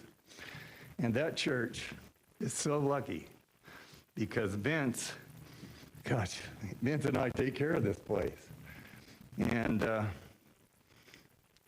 Vince came to me and said, "Hey, Alan, the church bought the property right next to you." I said, "Well, that's great, but you know I have I have a easement on that property." Oh, you talk about the commotion. It was 2 days later. I've got the church people over there, and Vince is there, and I showed them this well house that where my well is. And one of the comments was, "I thought it was all the way across the other side of the property or something," because they got such a great deal on it because of, look at that piece of property sitting right, and it's got the access and everything. So I'm great with the church. It's coming in. I love it. And Vince and I are working, but this church got built in a way that started bothering me because the whole front. Okay, so we're already out of time. However, I'd like to give you another minute or two. Can you help me get to what is the issue that's happening? The issue is I really want the governing body to know that Randy Haverfield was asked by one of the council members. My question was, now that you've put buildings all in front of the property, how do you expect to sell that property and develop it? And Randy turned right around to this community and he said, "We'll bring the street through at," you can see it right here, I think on this drawing, or is it the next one? It's the next picture where you can see where Briar Lane is. Is that Briar Lane? Randy? What street is it? I'm on the next to the church, right next door. I've been maintaining, let's move to okay. So anyway, Randy told this committee that his way to develop that property was to put Rose Briar through my property. And the councilman had asked him, Randy he seemed to not know that I was there. And he turned right around, the councilman asked him, "How are we going to get there?" And Randy said, "We're going to go through that piece of property." I waited till the councilman asked me, "Mr. Clemens, do you have something to say about this?" And I said, "Yeah, that's my property, and that's why I'm here, because it looks like he's blocking the front so he can't go through there while he's building right now." And the church is right there in the middle of the whole thing. And he tells the council that he'll go through my place to develop for the church. I would like you to, I would go for this is 9/8/15 city council recording. The council is talking to me. I'm telling them that Randy did not make me trust him, that Yeah, his idea to develop for the church is to go through my property. And my question at that time, is there room on this side of the church away from the yellow to go through there? And the answer to me is yes, there is. Nobody is. Oh, and in this meeting, there were several speakers that were calming me, making me feel better, because I'm sick to my stomach. I got a man downtown. Madam Mayor, time. Okay. So we are out of time, so I'm Okay. just trying to think. It sounds like it's a planning and zoning issue. Does this fall, because I'm going to have you go with staff at this point and share with them your challenge. Okay. And so is this, Rodney, is it you or is it Daniel? Okay, so Daniel, raise your hand over there again. So if you would step to the back and visit with Alan, Mr. Clements, let's have you work with Daniel and Clarify, clarify, and let's figure out where we need to go and what we can do to help you. I'm going to, the last picture, just quickly, is my bus, is my motor home. This is one of two that belong to Idaho. It is a 1955 General Motors Senior Cruiser. Needs a garage. I'm building a garage there. I've seen it's going to be right across the street from Rose Briar. I've got the Rose Briar people across the street. This is my property is city, and I got the county all around me, and they don't want a lot of stuff. So thank you. And thank you, Randy. If you would provide the exact time of that. The city sent me everything, all the recordings. I haven't been through. I hear this one. Okay. But I haven't heard the one where Randy was not prepared and turned around and told the council they would come to my place if it was up to him, basically. Mayor Thank you so Can I much. ask Mr. Clemens a question then? Go ahead and go back to the microphone. Certainly right. On this plat map that's on the screen, is the church on the right side or the left side of that development? Church is right on this side of the development right here. Okay, so, The church is right in the middle where the road is. so it's not a, I am putting a new barn from Big Bus, only two that Idaho have. And I take care of the fence along it's perfect along my side. Vince asked me, Alan, you want to put in some money to help the fence? No, Vince, I will maintain that fence. If you look at Can the you? picture, the fence is so beautiful. Thank Thanks, you. folks. Thank you. Thank Okay. you.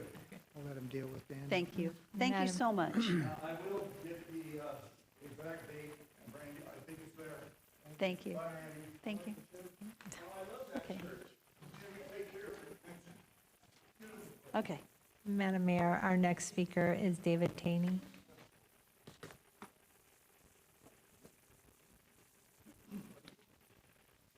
Thank you, Mayor, members of the City Council. I just want to say that I read or heard here just in the last several days that the level of civility at the City Council meetings has deteriorated, and it was primarily on the issue related to the Fort Idaho Center. And that is true, it has. And I came here because I think I've been a party to that, and I apologize to you. I'm not pleased with my conduct. I don't think any of the 7 of you deserve the kind of behavior that I exhibited the last time I was here, and I do apologize to you. I think that what might help, because there were others besides me, would be if you could put together a ad hoc committee of local business experts, property experts, people who deal with things like valuations, for example, or operations, sale, sublease, and other kinds of transactions like that. People that operate and work in areas that may be outside the normal scope of work that's done by the city attorney's office. I think if you put together a group like that, they'd be able to come back to you with a list of the options that are available to you and the information, the facts and the background and the economic effects of whatever decision you finally choose. But mainly, I just want to come here tonight and apologize to you. You don't deserve to be spoken to you the way that I spoke, and I apologize for it. Thank you. David, thank you for your comments. They're greatly, greatly appreciated. Thank you. Madam Mayor, we don't have anyone else that's signed up. Okay. So at that, I think we're going to move forward, unless there's someone that really had intended to speak and didn't get signed up, we're going to go ahead and move forward into public hearings. I'm not seeing anybody waving their hand, so, okay. We're going to move into our public hearings. We have 2 public hearings this evening. The first one is 8-1 on the agenda.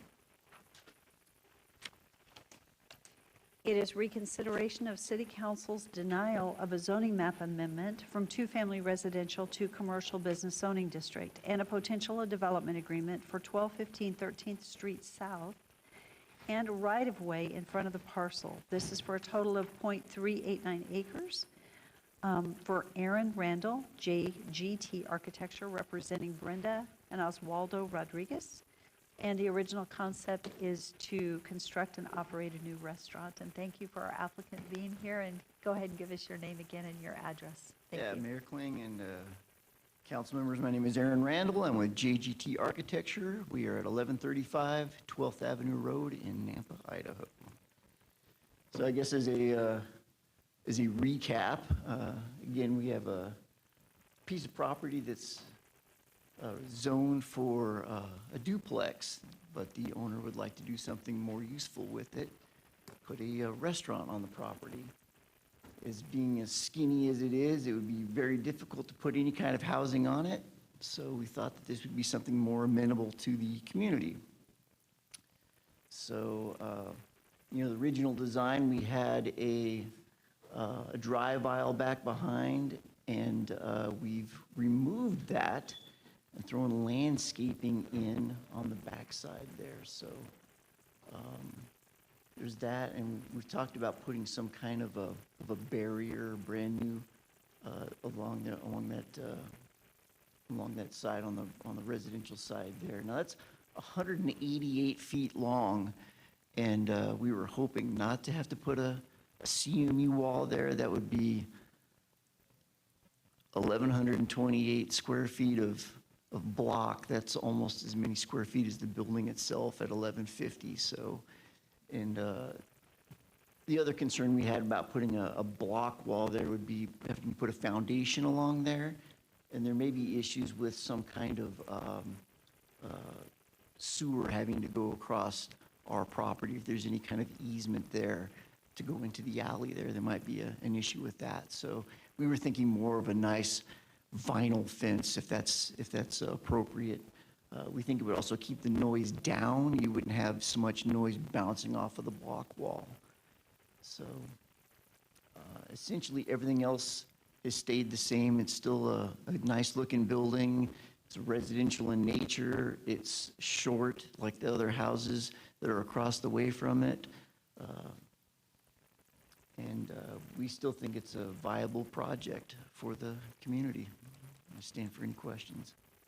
Thank you. Councilor, do you have any questions? Question. So if I'm reading your drawing correctly, you're using part of the 10-foot setback easement for your drive aisle. And you're running the drive aisle right up against your privacy wall fence. Yeah, just along that part there, just before you get to the last stall there, and then it exits into the alley. So there will be nothing that goes back behind the building itself.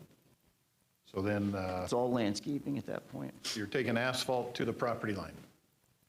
That's correct. There's no structure there, so we can get away with that. So. And so, what are you doing with your drainage? Drainage will be back up along the along the landscaping there, and if we have anything else, I mean, we can also store it underground in the parking area. So. Okay, another question. You say you don't want to do a block wall, so you're okay with a vinyl fence. How are the neighbors supposed to deal with cars and trucks driving right along their property line? I guess not any different than they would if it was along the street line. So, again, we don't anticipate a ton of traffic through there. I mean, that's really sort of the whole point, is that this is a neighborhood thing where people would walk to it. That's why we're not worried about parking issues nearly as much as other people are. So we think that, it's only going to be open from like 10 in the morning until 8 o'clock at night. So it's not going to be there, it's going to be there during daylight hours. I guess that's what we're looking at here. So it's not going to be, there's not going to be tons of traffic going through there all the time. You're going to have some peak times, maybe between like 11:30 and 1:30. And then after work, if people going for dinner, then you're talking about something a little bit different there too. So again, less parking issues, and again, you'll have some peak times, but don't anticipate a lot of traffic through there. So people who want to come pick up their meal and 5 stalls, a few tables inside, where do they park to stop and get their meal if they called it in or wanted to stop and order? Well, they still would park in the parking area there, and then they would get out. But if it's full? If it's full, then they park on the street. Okay, so that's parking in the neighborhood for a commercial? Neighborhood, for yep. Off-street parking. Neighborhood, off-street parking for a commercial. Is that what's being proposed? That is an idea, yeah. If there's overflow, it's like anything else, that's where you go. So, I mean, it's not that many stalls, it's not that many people that are going to be eating there. So it's going to be pick up and go, and then that's it. So you're there for like 2 minutes. Somebody else can move in and out. And you believe a 6-foot-high vinyl fence is adequate for sound and barrier? I think so. That, along with the landscaping there, that'll help a ton. Well, that's over where the building is. I'm sorry? That's where the building is, right? Landscaping beside the building? Yeah, the landscaping side there, yeah. So anything, yeah, from the building itself, from the other side, yeah, and there's probably gonna be a little more noise there. Talking to the property owner there, they didn't seem concerned about it. They were the ones who showed up for the public meeting that we had, and they were fine with what we had. They just wanted to come by, and we spent an hour talking with them about it. So they were fine with it. We never did hear from the property owner on the opposite side of where the landscaping is, but we did hear from the one there on the north side. That'll be a question for staff. From me to have asphalt to the property line, I'm not recalling where that's been allowed in other projects. Yeah, as long as it's not an actual built surface there, they should be able to go right up to it. So it's not like there's like a temporary, it's not like a permanent structure that's there, so.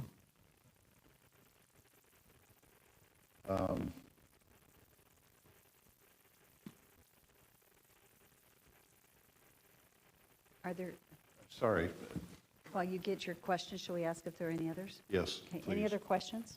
Yes, Councilman Haverfield? Thanks, Aaron. You've come back with improvements. Obviously, the first go-around, you had a drive lane that ran along the east side of the building, and then, so actually 2 points where you're coming back out into the alley. So now you've got that landscape, which can then be a retention swale. Yes. For stormwater. The question I would have for you now is, it's hard to read in our packet what the actual width of the drive lane is coming in off of, what is that street? 13th? Yeah, I believe it's 25 Is it? feet. Okay, so you've got a curb cut. What is the width of the curb cut? Is it 16, 18? What is it at this point? It's hard to read. Yeah, that's a good question. Yeah, I guess it's 16. 16? So maybe it's a question for staff, what the minimum would be allowed for a one-way drive to maybe pick up some landscaping along that portion of the property there where the drive lane is, to kind of soften somewhat to Councilman Bill's point, as far as just maybe if we can get that down to 15 feet, if that would be allowed by staff or not. That would pick up a 3-foot then landscape strip along that portion of the property. Otherwise, it's an innovative approach to solving, a use of a landmass there. The only other question then I would have would be there has been some concern expressed as far as potential parking overflow onto the property to the west. How are you going to be able to control that? Yeah, I completely feel for the problems that they're having there currently.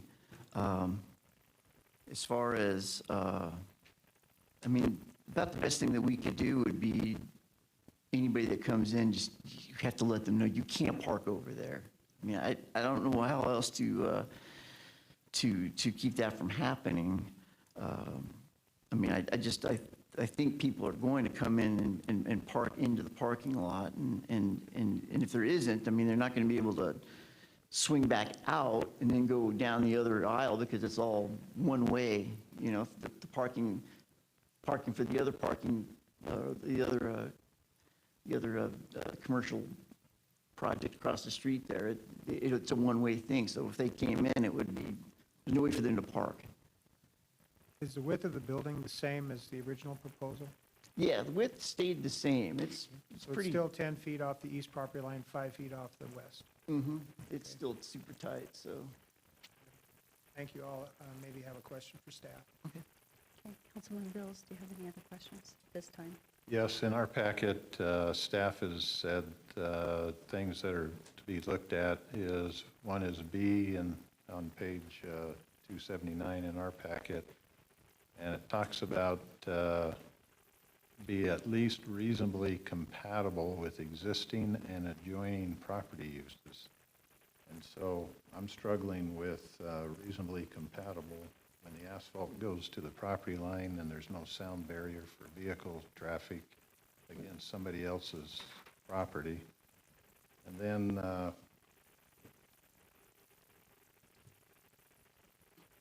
it says in the interest of the public, and so I need to know, where have you addressed these issues? I mean, I don't feel like from where you were before council prior to this, I'm not sure the issues have been addressed that were raised then. I guess the way we look at it is, as far as the drive aisle, the drive aisle sort of has to go there. It doesn't work any other way. I mean, there has to be a drive aisle into the property, right? They're allowed a drive aisle. They have to be able to access their property. Now, you could have it on the opposite side, on the side of the alley, but then all of a sudden you've got people parking, you know, right up against the residential side. At least here we're keeping the cars, and when they stop, you know, at least it's the opposite side of the property. You understand? I fully understand. Yeah. I just don't see where. If there was a house there, they'd still have to have a driveway, right? I mean, a driveway has to be allowed on the property. If there was a duplex, there'd be one probably from both sides. There'd be a curb cut and a drive aisle from both sides of that property, as opposed to just this one side. Here, everything is not facing, nothing's facing residentially. It's all facing towards the alley. It's all facing to the opposite side of the property. So I think this is as good as you're going to get on this particular piece of property. It's just a skinny little piece that's going to be empty. There won't be anything there but dirt and dust and weeds and people parking there and doing drugs and whatever else is there right now. Well, I don't know that this solves that issue, does it? That's me. I'll So pass, this Mayor. this is just a question time for the applicant. Are there any other questions for the applicant? I did want to say, I did also address one of the comments was the trash location there, trash enclosure. I did angle that a little bit differently now, so you can see there's a 50-foot pull in there, so they should be able to access that without going into anybody else's property. So, Thank again, you. we're not saying we won't put, or that we would never put a block wall there. We're just saying that it's an incredible amount of cost for this particular project to do it. So, Thank you. yeah, thank you. Okay, so we will have you back, as you know, after public hearing, so we'll move to staff at this time. Thank you, Christy.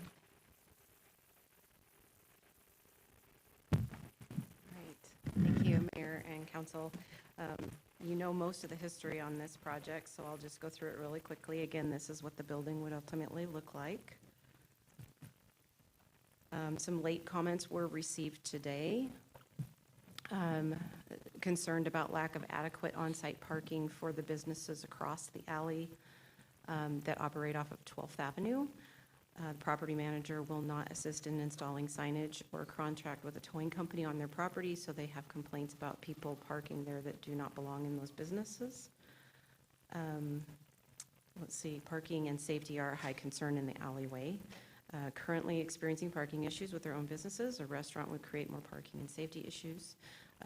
This has changed, this and other businesses have changed the neighborhood environment for the people who've lived there for a long period of time. It's dusty, noisy, and generates lots of traffic, and this would just add to that problem. One of the letters that we did receive that's in your staff report was from James Wogan. He's one of the residences that's adjacent to the property.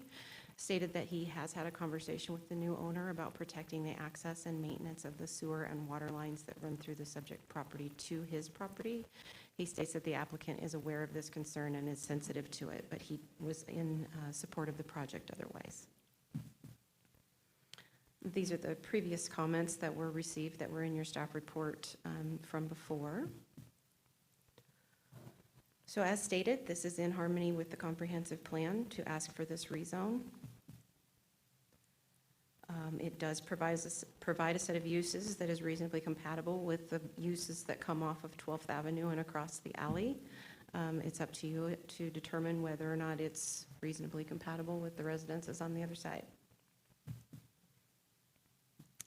And then it is in the interest of the public and reasonably necessary, because if it were to be zoned that way, a restaurant would be an allowed use in that zone. They have agreed to preserve and protect the sewer and water lines that serve the adjacent properties. The restaurant would be required to go through design review. And then, of course, as stated, there are some concerns about noise, traffic, late night activity, trash, bright lights, decrease in property values, parking, and the character of the quiet residential neighborhood. So these are your conditions of approval. I added the statement from Mr. Wogan, preserve and protect the sewer and water lines that serve adjacent properties. So that would be one of the conditions. And these are your potential motions. I'll stand for any questions. I have a question there. Okay, I think it's going to be more toward Daniel, unless you want to answer a traffic question. I really don't, if you don't mind. That's what I thought. Thank you. Okay, Daniel, is this entry and exit into this business, does it really coincide, does it really fit within the small density area and using the alley? Mayor, Councilman Rodriguez, the access points that they have shown comply with the City of Nampa's access management policy. Does that matter when there's such a close proximity, though? Or does it matter at all? If, where the roadways that they are accessing on is a local roadway, the access spacing works just fine. It does? Yes. Did you include the alley in that, or the other businesses? So on a local roadway, the access management policy is not very restrictive because of it's based on the volume of traffic that is there, and on the local roadways, the volumes of traffic is much lower than, say, a collector or arterial. And so that is why those are set up the way they are. I don't see an issue. The issues that we see with having accesses very close together comes from then conflict points with the traffic on the roadways and coming in and out. On those lower volume roadways like we're looking at here, we just don't see enough volume to need to restrict those access distances to farther away. Okay, so I'm talking on 12th Avenue, where they use the businesses just to the west, use their driveway, or the coffee shops driveway. So that's not a guaranteed access for them then? No, they would not have legal access through those private properties to 12th Avenue. Their legal access would come off of, I believe it's... I think it'd be Roosevelt, wouldn't it? Roosevelt at the alley.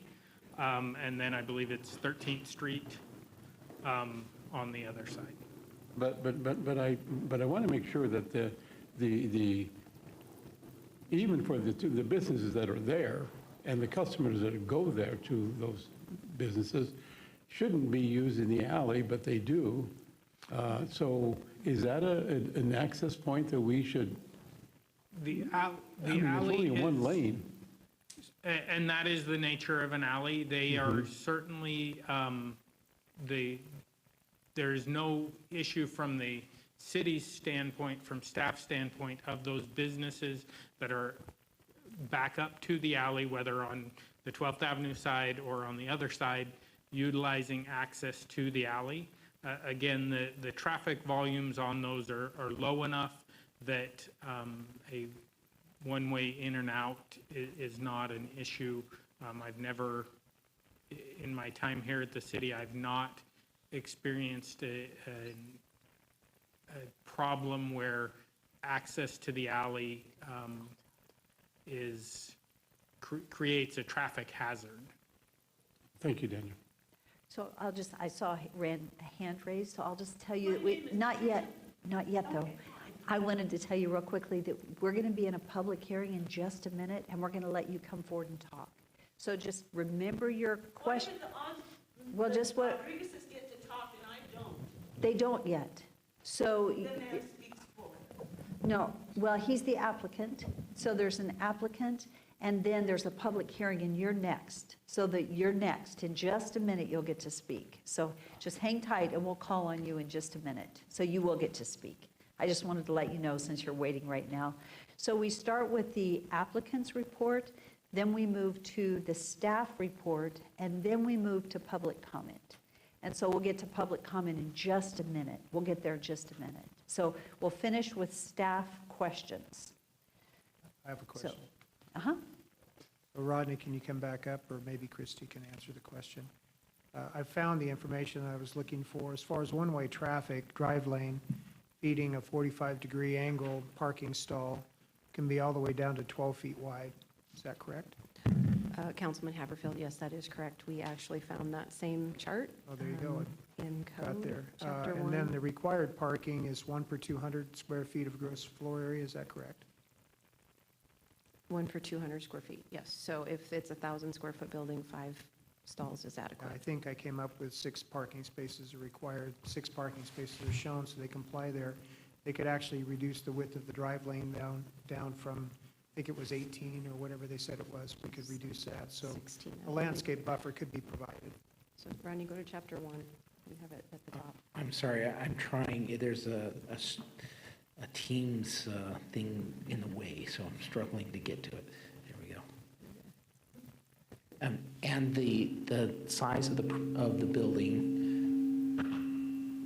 It's fit 23 is by 50. 1150, so yeah, you're correct. It would be the 6. I've answered my questions, I think, but you've confirmed the idea that we can reduce that drive lane down if we choose to. That is correct. Thank you. Just to make clear, you did clarify that the required parking is there. Is that It correct? is, yes. Okay. Are there other questions from council at this time? I do have a quick question. Is there street parking on Roosevelt?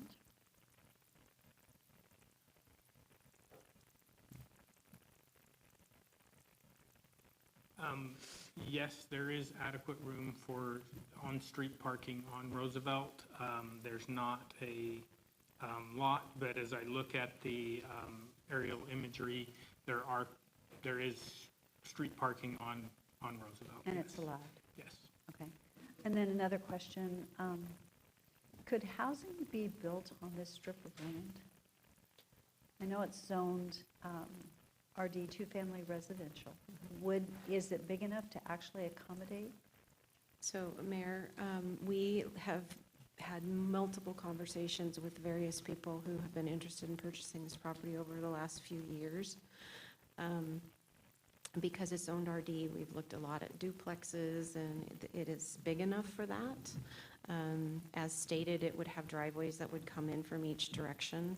The issue is that there are services running to those adjacent property owners, and so it would be very difficult to then have to again realign their sewer and their water around the structures as they would have to be built. So if you did a duplex that was facing out each direction, that structure is going to potentially sit over where their sewer and water lines are currently, and they'd have to be completely rerouted, which I think they've already been rerouted once. So it's complicated. It can be done. They're small units, but it can be done. So when we speak of sewer and water, how does this current project impact that? Is it because it's just, it's parking a drive aisle, there isn't a building setting where they are? Is that what I'm hearing? Yeah, so they've made concessions for those easements that are already in place for that. Okay. But you could put, what's the depth of the property? I am honestly not sure right off the top of my head. We might have to ask the applicant that question. Okay. Because with our required setbacks, I'm trying to think if you could put, because isn't our required setback today 15 feet in the backyard? On the RD zone, that's correct, yes, it would be 15 feet. Okay, and the front structure has to set back so many feet from the parking. So how many feet would that leave for a building? That is 39 feet, 40 feet. I don't think you could put a structure there. It would be very difficult. Am I correct? That it's not? Because it's 40 feet, and if you have a 15-foot setback in the back, and you have a whatever setback in the front, there would only be about 10 feet. Well, if they face units and you do a tiny house concept that's been done in other jurisdictions. It could be a tiny house. There's creativity here, and there's also the ability to seek a variance to the setback on residential. Residential can go down to 4 feet with firewalls, 5 feet otherwise. I So, was thinking, but it's only 40 feet total. well, It's a pretty narrow lot. if you drive certain parts of the valley, you'll see the tiny houses that have been built, and it's capable, so. Okay. Okay. I don't have any other questions. Council, do you have any other questions? Okay, we will move to public hearing. Thank you. Okay, go ahead. Madam Mayor, we had no one that did an advance sign up for this item. So this is the opportunity where you would get to come up, and you both can come one at a time. When you come, go ahead and give us your name, your address, and you'll have 3 minutes. My name is Patricia Warren. I live at 1216 13th Street South. The architect is incorrect. Because that coffee house moved in, you would not believe the traffic and the dust and the noise, and people already park in front of my house. They throw their trash in front of my house in my gutter, and they want to add more traffic to it. My windows go to the floor. The lights from the cars, you know how the new lights are these days, I don't know what they are. Right. They're bright. They shine right in my house. My house is never dark inside because of the spotlights all those businesses put on the back of the buildings, all of them. And the noise, and why can't the Rodriguezes speak for themselves? Why do they have to have an architect? And Mr. Wogan, James Wogan, he has never lived in that neighborhood. He's from Ireland. He bought that property to rent as a bed and breakfast. And he'll take anything because he doesn't want to. See, in the years, I've lived there like 20-some years, 25, I don't know. The tenants that used to rent James Wogan's little house, which is the house right next to the vacant lots, they used to mow that area. Well, Mr. Wogan moved in and didn't want to mow it, so he complained. He'd throw his trash on that lot. I mean, he has no right to put input into this discussion just because he owns a property he's never lived at. But I think that maybe the Mr. Rodriguez and his wife should speak for themselves and not have that man speak for them. I'm sorry. It's just, I'm not going to be here long in this world. My daughter's supposed to take the house when I'm gone. How is she going to live there with all that noise? And like I say, they throw the cars speeding on 13th Street South, my street. They already go speeding. Even the school buses speed on that street. Big, giant trucks, back and forth all day long. And these people think they know what's best for my neighborhood. They don't know. The only other neighbor there is what's her name? Alida Tovar. She doesn't want it there, but she doesn't come to these meetings. Sorry, I gotta go. Thank you.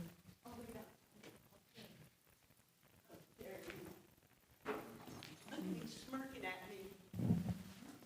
They're smirking. Okay.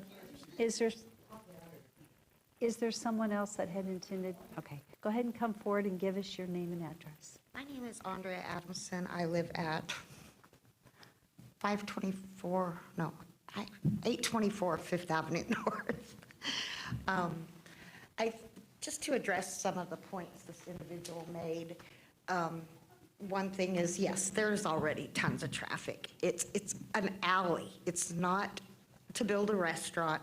You could do two homes, one this way and one that way, and that would be something better. It's a residence. He's proposing that people can park on the streets. Okay, that's parking in front of people's house to both the east, the north, and the south. I mean, he just made a lot of wrong points, I think, saying that,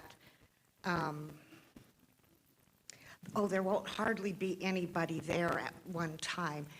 Oh, well, then why would you want to open a business that's not going to be profitable if no one's there?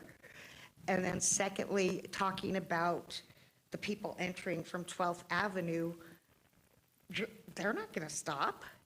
If they want to go right through there, they will. I mean, that's just the way people drive. I mean, and it is a residential area.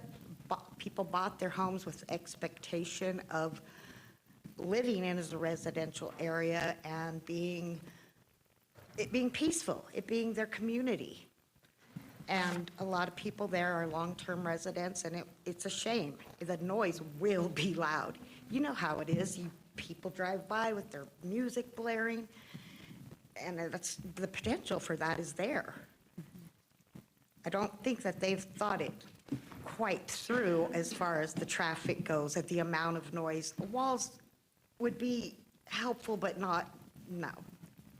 It's just a bad idea, in my opinion, for what's there. I mean, you saw how upset my poor mom is. She's been sick about this since she heard, and it just breaks my heart for her. So that's all I have. Thank you for taking time to be here tonight. Thank you so much. Is there anyone else here this evening that would like to testify? Okay, seeing no one, this is an opportunity for the applicant to come back and provide closing remarks. Did you want to speak in open? Okay, come on forward. Go ahead and give your name and address. Hi, good evening. My name is Brenda Rodriguez, and I live at 916 South Powerline Road.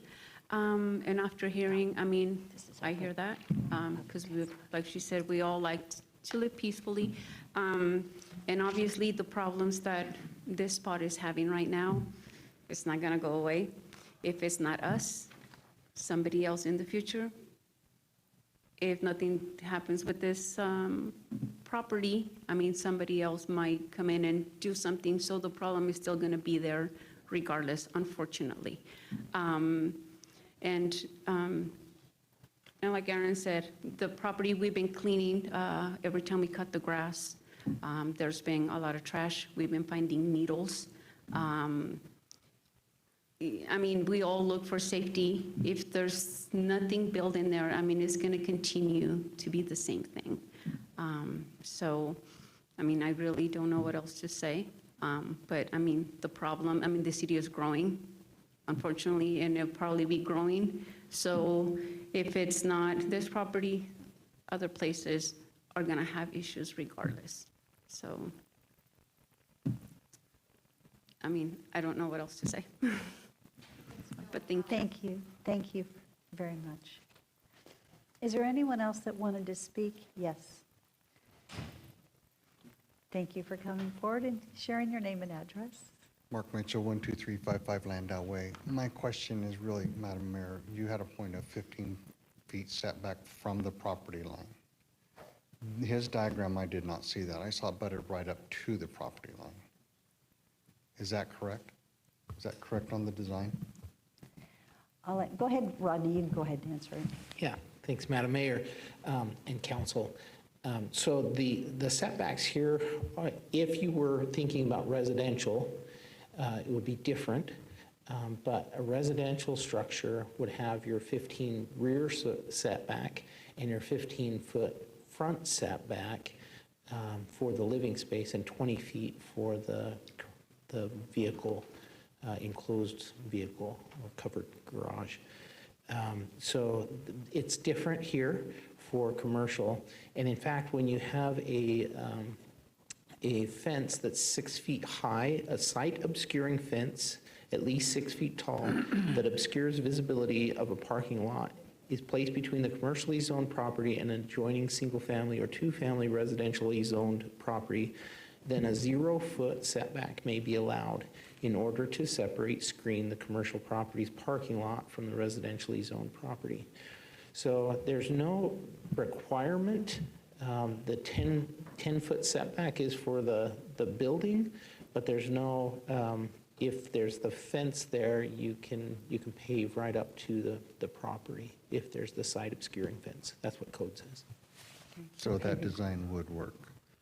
So that design would work because they are paving right up to the property line if they got the rezone to be a commercially zoned property and if they made sure that there was a site obscuring fence. Thank you. Can they use the existing fencing, or do they have to go with at least a vinyl fencing? New, isn't that city code new?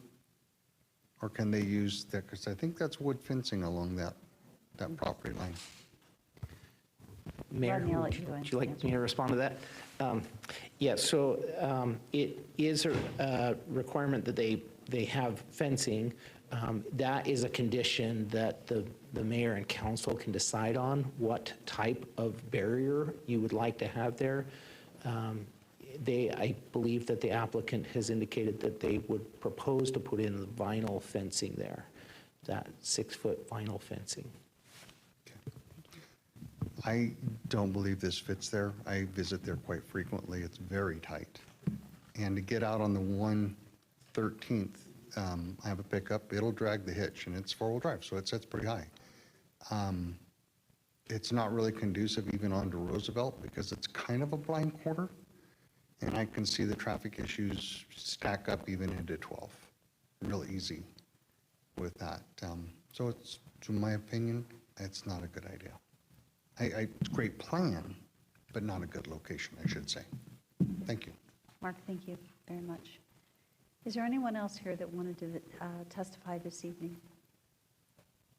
Okay, seeing no one, this is an opportunity for the applicant to come back and provide some closing remarks.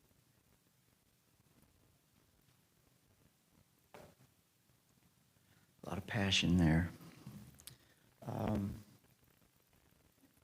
I guess to comment on some of the remarks earlier, again, as we've discussed, it's any of the traffic coming into the property is not going to be facing the gal who came up, Patricia, wouldn't be facing her property. It's to the north. Everything else is going to be going to the south or to the west. So there won't be any lights shining in there. Again, any lights on the property are going to be kept to a minimum per city code, per city standards. As far as coming out of the alley and onto Roosevelt there, that's not a blind spot. That's fairly easy to see either direction.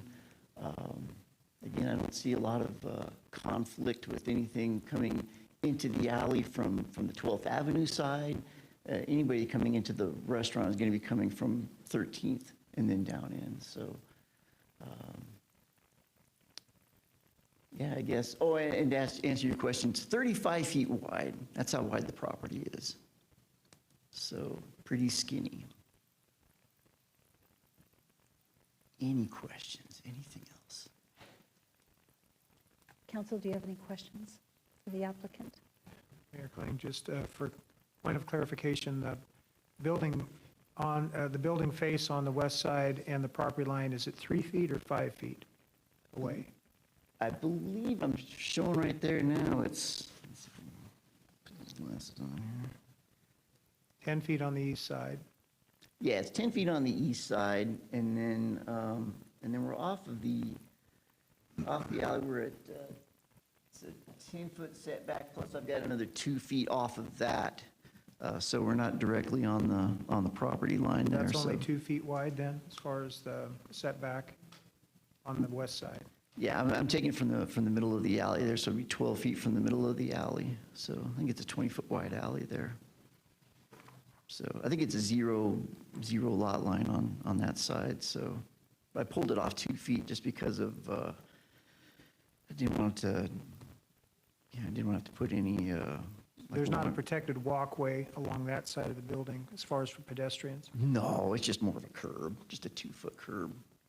And if we can skinny that road up there or the drive aisle, I'm more than happy to put 3 feet of landscaping in there. We can put up some tall bush tree type of things and help mitigate any kind of sound that way. I mean, that would be just the same way they do it at the what is it, the Wendy's there, you know, because they've got residential just on the other side of that, so they just grow those things tall like that. They'll mitigate sound better than any wall we would put up. But yeah, we would definitely put in a new vinyl fence, something nice through there that would help mitigate that as well. So it wouldn't just be the standard wood that they have right now. Thank you. Whoops, we can't speak during the hearing. Thank you. I did want to say, I am a member of this neighborhood. I'm within a 12-minute walk of this place, so I plan to be eating there all the time. Mayor? Thank you. Yes. Just to clarify your comment about the landscaping, are you saying you would be open to the idea of landscaping along that entire west side? Or Correct. just by the building?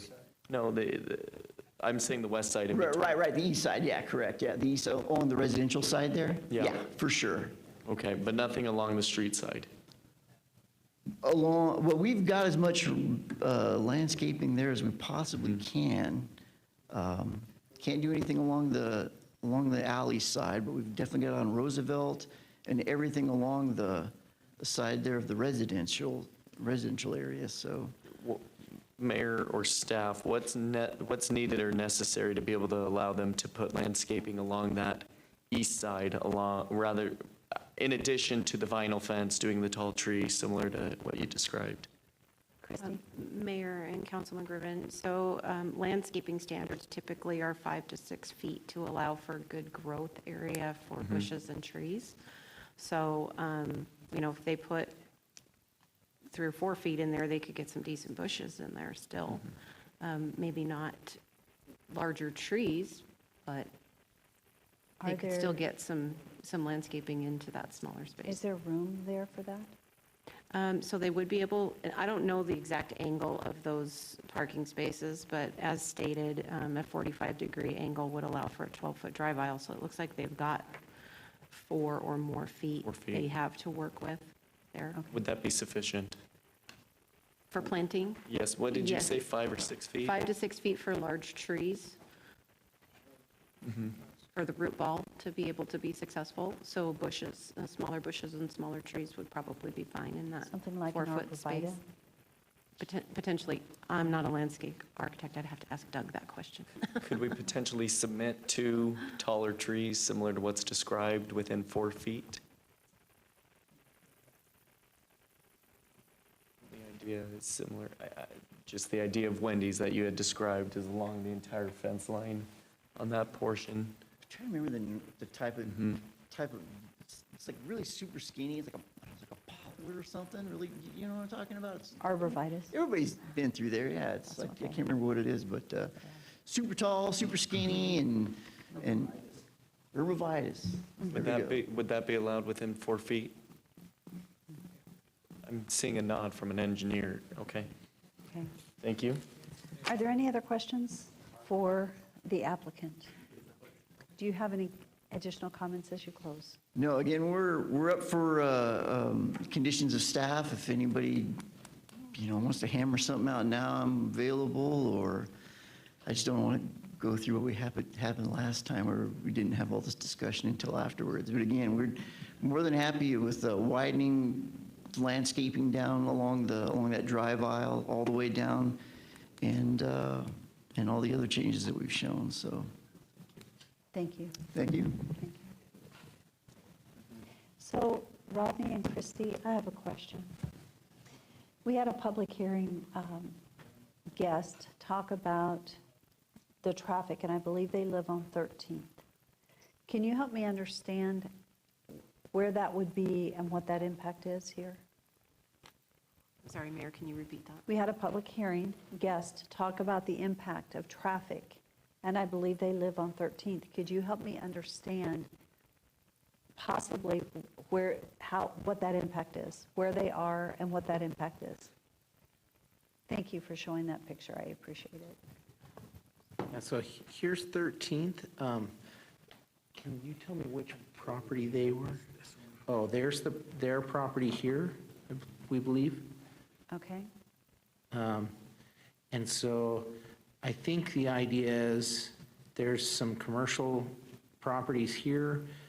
You can see that quite a few vehicles are being parked here, and so some of them are using that alleyway or 13th to access that or exit onto it. And so I'm guessing that, I think what they're saying is they don't want increased traffic to this location because of the traffic that's already occurring in that area. A couple of the comments that have come in reference dust. Is that alley a gravel alley or is it a paved alley? Mayor, I believe currently there are portions that are paved and portions that are gravel. As part of this, our codes have changed since a lot of those businesses went in, and we do now require commercial businesses that are utilizing alleys to pave the alley, and so that would be part of their permit, would be to pave the alley. Mayor? Okay, so that entire thing would be paved. To speak to likely what the dust is being caused, right there in the center of the map is the coffee shop. Cars come in from both angles. You can see right where the pavement ends and the dirt begins. Every time a car drives over that, it kicks up dust. So the issue is more caused by the coffee shop that I've personally driven through and experienced the dust from. So I believe that's what they're referencing to. So I have a question. How could we allow a commercial property to go in with a dirt or gravel lot and not have that paved? Mayor, Council, a lot of those developed prior to our current codes. And so that's ultimately what the reason that the gravel alley is still there, and there were portions of the site that were on the hot shots that were gravel in the past. That since changed when they came in and did an expansion. Or not necessarily an expansion, but they paved the rest of their lot. So now it is fully paved. So their lot is fully paved. I believe that happened end of last year, possibly. Okay, because I know they did do the expansion in the front, and so when they did that, you required them to go ahead and make sure that that was paved. Okay, so is there an area that's not paved? Okay, so it's fully paved. Yes? No? The comments that I believe were referenced to was because of what was caused previously. Previously. Okay, thank you for that. Mayor, just for clarification, they have shown on their site plan that they would pave that entire alleyway there. Okay. Mayor, Daniel, currently, there's no joint access agreement for the three properties along 12th Avenue, is there? Not that I am aware of, no. But they all three take advantage of the alley access? All of those businesses, with the exception of the 1304, access through the alley. Okay.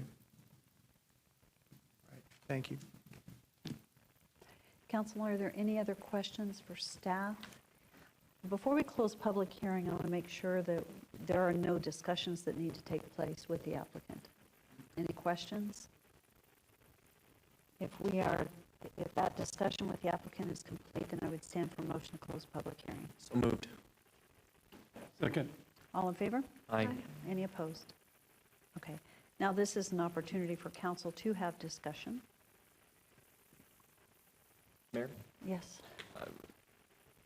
I would like to see, whether it be me or whoever ends up making the motion, that we add a development agreement provision requiring that 4-foot area have the arborvitae trees along that side, in addition to the fencing. I believe the vinyl fence was what was discussed. If that's allowable, in addition to the vinyl fencing. Okay. Just for discussion, I believe Patricia's story is very heartbreaking. It hurts my heart sitting here having to listen to it, and it makes for a tough vote. However, this is a commercial space. I believe that it is an area that we'll see an increase in traffic, sure, but traffic is there. Traffic has been going through there. I see the pavement of the alley helping actually reduce the dust and the nuisance being caused by that as a benefit. The lights, at least from this business, unless they do a full U-turn and go back down 13th Avenue, I hope doesn't keep causing heartache. But from the previous map to now, I appreciate the proposed amendments. I think that it is a good idea to put the landscaping there and add an additional buffer. Any other comments? Well, my comment is I have a tough time because there's other things that get approved around the city, or design and built, or scrutiny on setbacks of commercial against residential, and having buffers provided. And so there's a multitude of projects that have been required to create landscaping buffers and to have separation of uses. And then we come in and say, oh, we want to change the zoning to commercial, and it's okay that we can just be right up against the property line with use and vehicle use and noise and et cetera. I just don't see consistency with this project. So I'm not in favor of it. It should be granted. I voted no last time. I'll be voting no this time. Mayor Kling, Yes. I see several issues here. One is the traffic routes, entry and exit, into, from, and out of those existing businesses. I think that's a safety issue. And compatibility, to me, is what really bothers me on this one. And I'm concerned with the size, the length, and the usage of the other parking lots as travel. I will be voting no on this. Any other comments? Yes. I'll say from a standpoint, I have to defend the architect. I think he did try to listen to what we asked for the last time around, eliminating drive lanes on the south side of the building to be able to soften or provide landscaping around the building. Now being able to slim down the drive access off of 13th through to the alley and then back out onto Roosevelt is a pretty nice flow of traffic. They've met the parking requirement with the size of the building, with the number that are there. So I think with the addition or reducing the width to 12 feet on the drive lane and adding a 4-foot landscape area there with uprights, evergreens, arborvitae and such, I think is a good thing to add, and I'd be supporting a motion. Well, I'll make the motion to go ahead and support it with the changes of the drive lane width to 12 feet, the 6-foot high minimum site obscuring vinyl fence, and a 4-foot landscape buffer where it's not shown now along that drive lane. all other aspects of it as presented in the packet. Second. Okay, there is a motion and a second. Is there any further discussion? Roll call. Rodriguez. No. Pingula. No. Bills. No. Reynolds. Yes. Griffin. Yes. Haverfield. Yes. Madam Mayor, there's a tie. I had a feeling it was going to come to that. I really don't like breaking these ties. This is a really difficult one. But I have to say, Councilman Bills made a very important comment, and it has to do with the inconsistency at the bench. I would like to be able to support the entrepreneurialism that our applicants have and for your success. The challenge that we have when it comes to consistency in our recommendations is that many, many times we would never approve something like this because we don't have the setback requirements. For us to move forward and approve something without the typical setbacks is very inconsistent to what we should be doing as a council. We should, I think, in fairness, be consistent across the board, and this would be asking us to be inconsistent. And so I'm going to vote no, which means it does not get approved. And I apologize, I do feel bad for you. I know where you want to go, and the redesign is good. But I think I agree with the comments that have been made, that it's extremely important that we are consistent in what we do. And this is a difficult piece of property because it's transitioning from commercial to residential. And the transition boundary with this piece of property was taking it into that, it was originally zoned two-family residential. And Councilman Bills did make a comment about tiny homes. I have a question for staff. Would we even do tiny homes? Would we approve tiny homes? I don't know if you already own the property, if it's something you could do to where you could make that work. And I don't know if we would approve it. But it is a transitional piece of property going from commercial to residential. It's difficult to expand commercial and put it right on the property line because I can think of some recent decisions we've had where we haven't done that. We've really required a considerable setback for residential. So you can answer that or not answer it.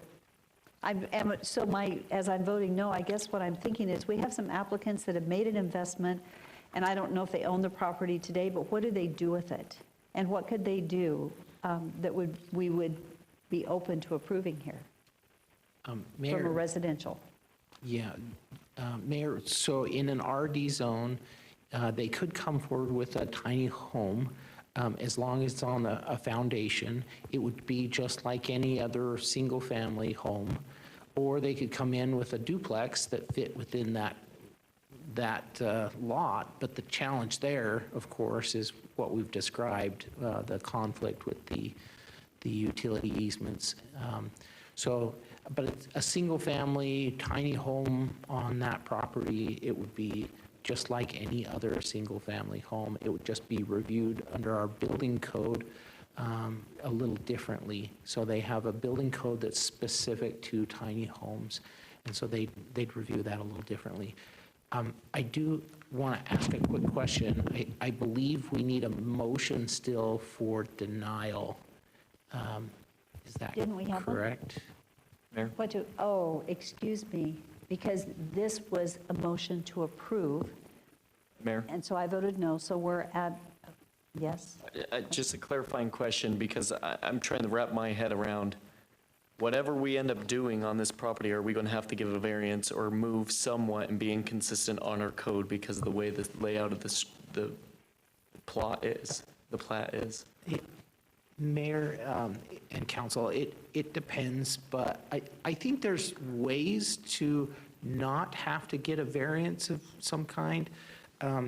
For instance, if the front of the home, a tiny home, for instance, is facing 13th Street, if they can stay out of that easement area, they could just put a single-family home there, and if they have 15 feet from 13th Street and 15 feet from, is it Roosevelt on the other side? That would be their front and their backyards, and so they could do that.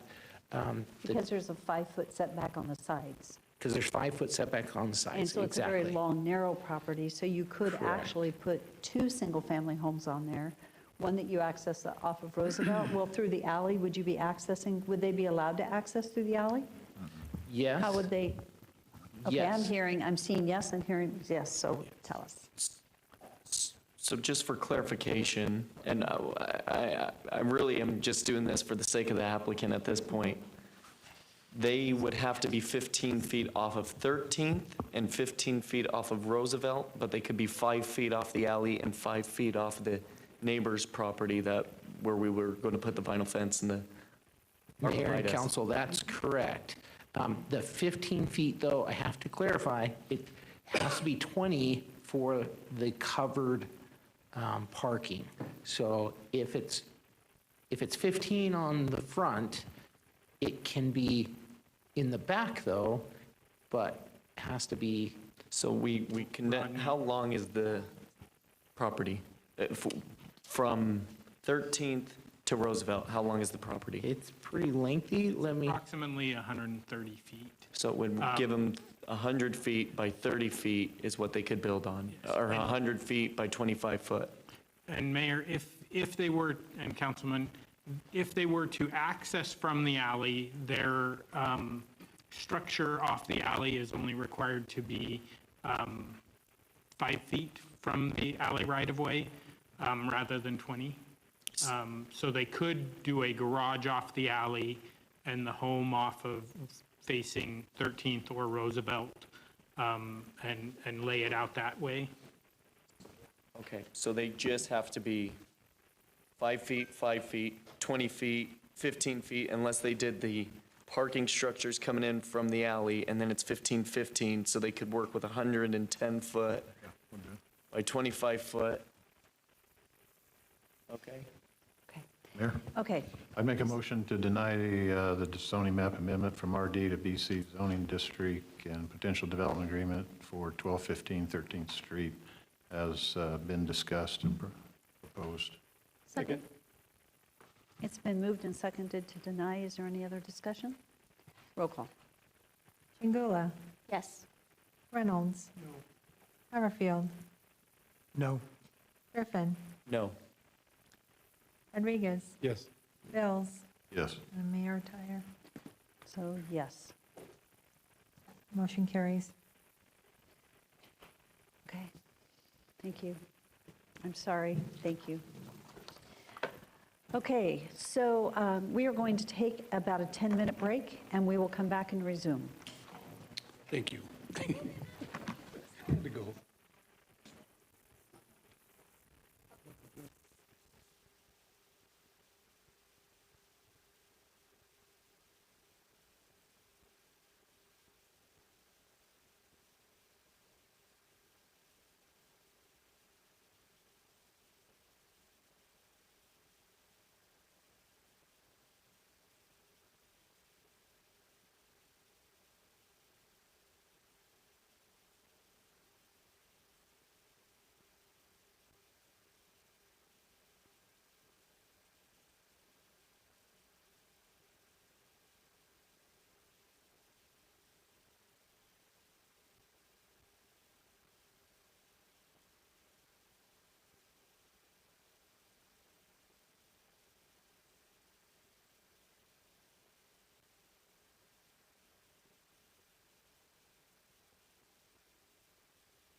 Okay, I think we're ready to get started.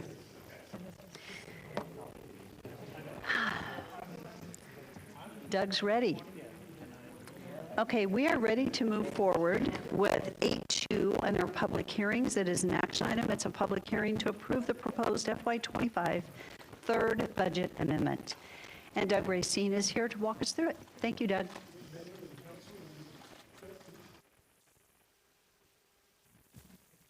Okay, there we go. Mayor and Council, I'm sincerely hopeful I can present this with enough clarity that we can avoid a mayoral tying vote, tie-breaking vote. Okay, so the third budget amendment totals $11,123,592. That's broken down between amendment rollovers of about $6.1 million and, pardon me, let's look at the other expression. Yeah, and total new items of about $4.9 million.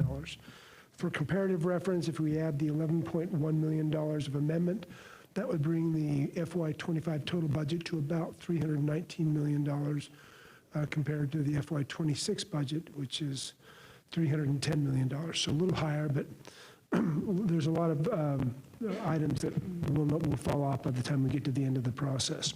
Now, the breakdown of this budget is that there is, of the $11 million, $429,000 is coming from General Gov, $9.9 million is coming from Department Fund Balance or grants or rollovers, and $661,000 is coming from new income.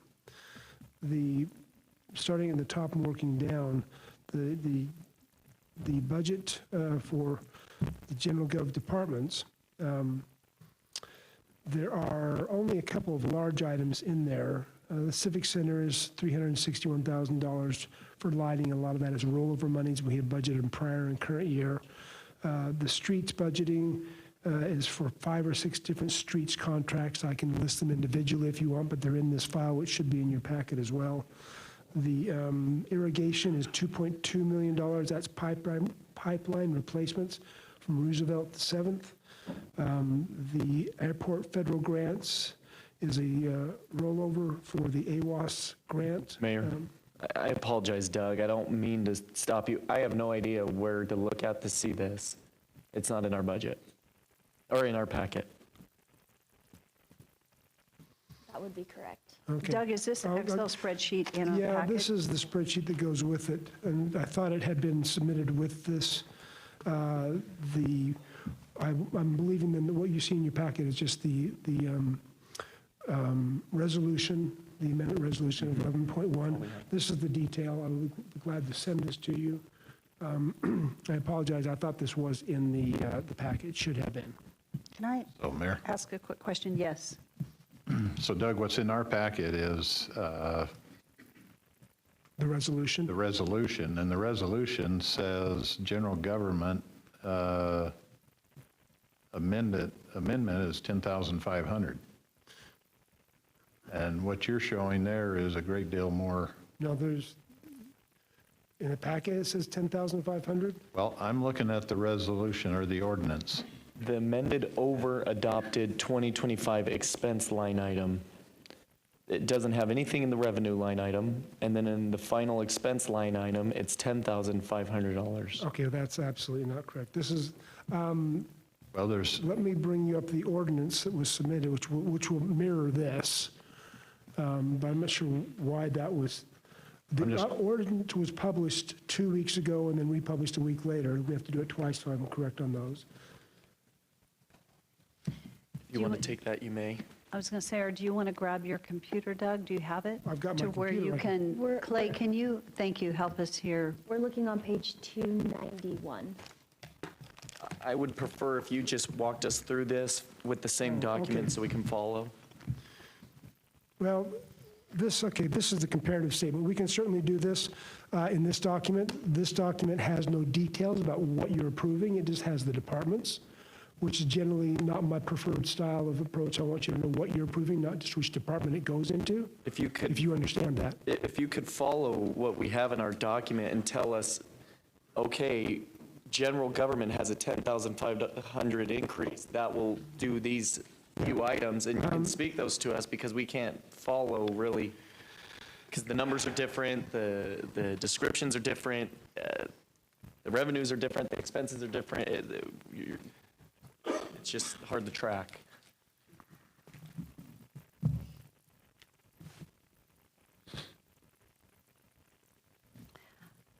I would like to ask legal a question on this. Because what we're going over is different than what's in the packet, can we actually move forward with a public hearing and a decision tonight? Or should we, I guess what we need to do is we have to approve what is noticed.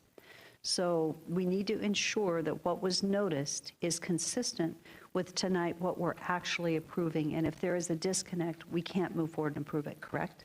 Mayor, I Or would not? agree with that. If what was noticed for the public to make comment on is different now, then the public has that right to present testimony accordingly. So I would agree with that. I wouldn't feel comfortable going, this, I know what I've got on my data is the correct, I don't know why this doesn't tie. I didn't, I don't think this is the right document you're reviewing from because. Is it worth making a motion to continue to the next council meeting, Mayor? We can do it, and this has to be done in the next council meeting, though, but it should be. However, if we do not have 14 days to renotice this, if what was noticed is not correct, then we can, we just, We just carry this forward to the next meeting and keep it. well, that's what we just said, but what I was saying was that this is the FY25 budget amendment. Does it have to take place in September for FY25, or can it be moved, can it go over to the fiscal year because October is 26? And I think it has to be. Well, it has to be done within prior to 9:30. That's Okay. the deadline. So what I was saying was, we do not have 14 days to renotice this. If it's incorrect, then we've got a problem. Mayor, I think we talked about a special council workshop that was scheduled for September 18th. It's the 18th. That would give us a little breathing room. I would need to verify if we have to publish it in a paper. I don't know offhand, I apologize. Shar could probably speak to that. Thank you, Shar. Sorry, Mayor, I was just trying to find the email of where it was sent to the newspaper, and it's the resolution. It's identical, so. Okay, so But it it's sounds hoping it like was the different. resolution may not be correct, and if that's the case, that if we needed to repost this to have it correct, and we send it in as to, well, typically it's today, it's Tuesday at noon to get it in Friday's paper. So. We would have until Wednesday, I believe Wednesday noon, to get it in the paper for the weekend. For Saturday, and then it has to be noticed for 14 days, and so Saturday, let's look at this, I don't think it would work. Is there any other way to do this? Okay, so if we had it in, it would be in on the 6th, and our workshop is on the 18th. We would have to have a special council meeting and public hearing the week of September 22nd if this is not correct. But what I would, I was going to say, what I would suggest is that we postpone this public hearing to a date uncertain at this time. So moved. Okay. Until we get, and we can provide that date and make sure it complies with any notice requirements and make sure it's done no later than September 30th of this year. Okay. Give me just one quick moment before you do that. Just want to verify.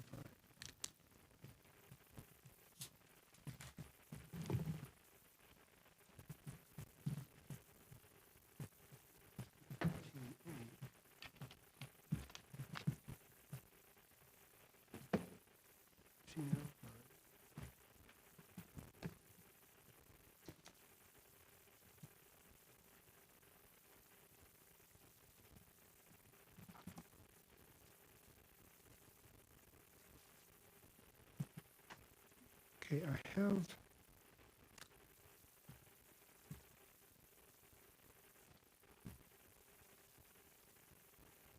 we read? I have the file that ties to this 15,805,000.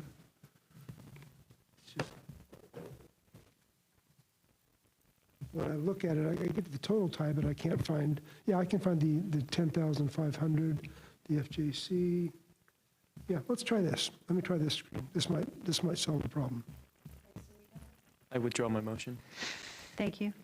Is that, Yeah, that's fine. The other Okay. option is we could adjourn into executive session and come back and let Doug, to No, get this, pulled together. this should solve the problem right here. do you think you have it? Okay, It may have been my overconfidence pulling up the wrong completed file, but this one now ties, see right here in the general government, there's your 10,500 for the general government, Point with your cursor. right here. Okay. Right. If you look at the bottom of the screen, you see the oh, You have the 1,000. No, that doesn't match. Yep, we're gonna have to wait. Yep. get my mic on. I'd like to, as Councilman Bill suggested, let's adjourn into executive session, and then we will come back and finish this public hearing. If while we are in executive session, you can determine, thank you. Okay, so I would stand for a motion to adjourn into executive session pursuant to Idaho Code 74261C and 1J. So moved. Second. Roll call. Rodriguez. Yes. Pingula. Yes. Mills. Haverfield. Yes. Griffin. Yes. Reynolds. Yes. All in favor, motion carries. Thank you. We will come back.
So moved. Second.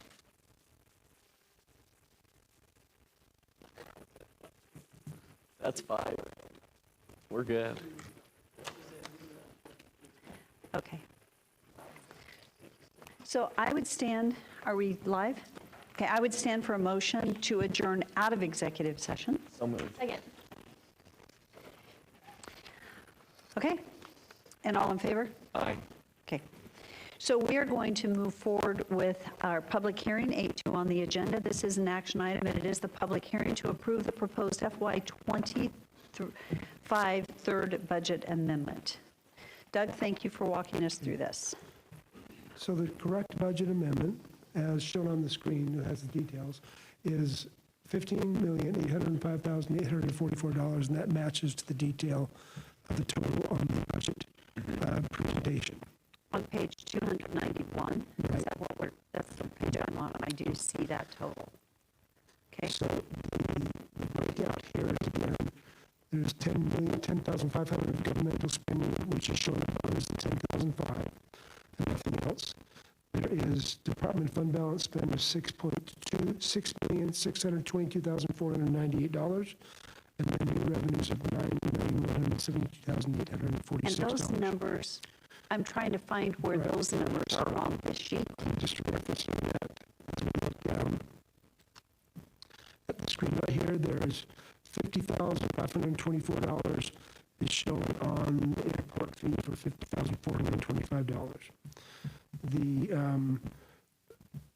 Let's find the $7 million, $147,000. That will be further down here. I believe the titles are just different, Doug. So on your electric franchise fees, you have it listed here as developments, or I apologize, downtown fund. So I think the numbers are there. It's just the description. Yeah, the descriptions will be a little different because, like I said, I'll have to work on this because I don't, the document in your file is what we're required to publish, but it's not informational for you. It doesn't give you the detail of what we're doing, which is why I try and publish in this other format that I've got.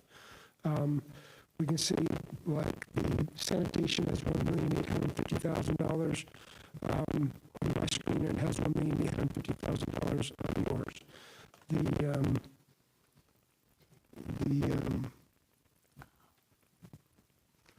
Well, I can tease these apart line item by line item. Street traffic and stormwater, we have at $716,874. Right, there's $716,874, And then you've got utility billing at $100,000. right, Yep. that's the, that's $100,000. Well, maybe, for that. Doug, the thing would be for you to be pulling up what we're looking at and working off of that. If it's correct, it would be a lot easier than having what you're trying to show us be different than what we're looking at. Sure.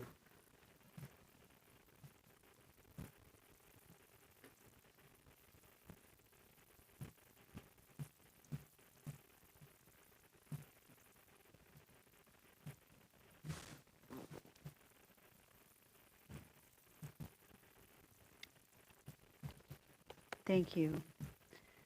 Thank you. Much easier. Let me make it a little bigger to read it. Okay. So we have the 10,005 we talked about in general gov, and we have the subtotal of funds going into the, let's see what the title is there. If you need that. Enterprise and Special Revenue Funds, $2,921,760. Grants and donations, $7,430,020. And then we have capital projects and debt service funds, most of which is impact fees, $5,443,564, totaling $15,805,844. $805,844. Okay. Okay. So the total then of the three, the enterprise funds, $2,921,760. The grants and donations, $7,430,020. And the capital and debt service funds, $5,443,564, totaling the $15,805,844 for the increase in the budget amendment number 3 to total the budget for total FY25 budget, $3,323,228,785. So, Mayor, can I ask a question? Yes. Yeah, please. The enterprise the capital and the grants are all their own revenue generating, correct? The only thing that would be considered a direct tax increase would be the $10,500 from the general gov. And that's not even a tax increase because it's in general gov and it's FIG and it's fund balance or grants related, but not a tax increase. And what's the expense from general government that's increasing it 10,500? It's related to FJC expenses, Family Justice Center. and that's primarily grant related. Thank you.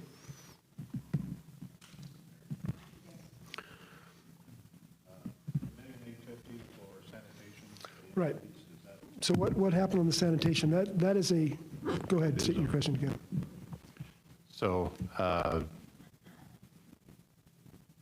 yeah, sanitation, is that just growth of customers? No, what or- happened there was the way the sanitation budget works is it's a net zero game. We budget for all the revenues we receive as we bill for our public services, and then we pass the money back to them, and we keep 18% that ends up going to the streets department. So what happened here is both the revenues and the expenses were under budgeted for the year. So this is actually a net zero impact. We increase the revenues, we increase the expenses, but it didn't change the bottom line because the revenues were coming in stronger and the expenses were coming in stronger. The net impact to the city is zero, but that's just recognizing the change in the expenses so that we don't have a actual budget or actual cost that's higher than we budgeted. Okay. I was concerned the Christmas tree lights were getting more expensive. No, they're fine in there. Mayor Glenn? Yes. Just trying to break a little levity here. So, I'm sorry. Yeah. Why are we having a third amendment?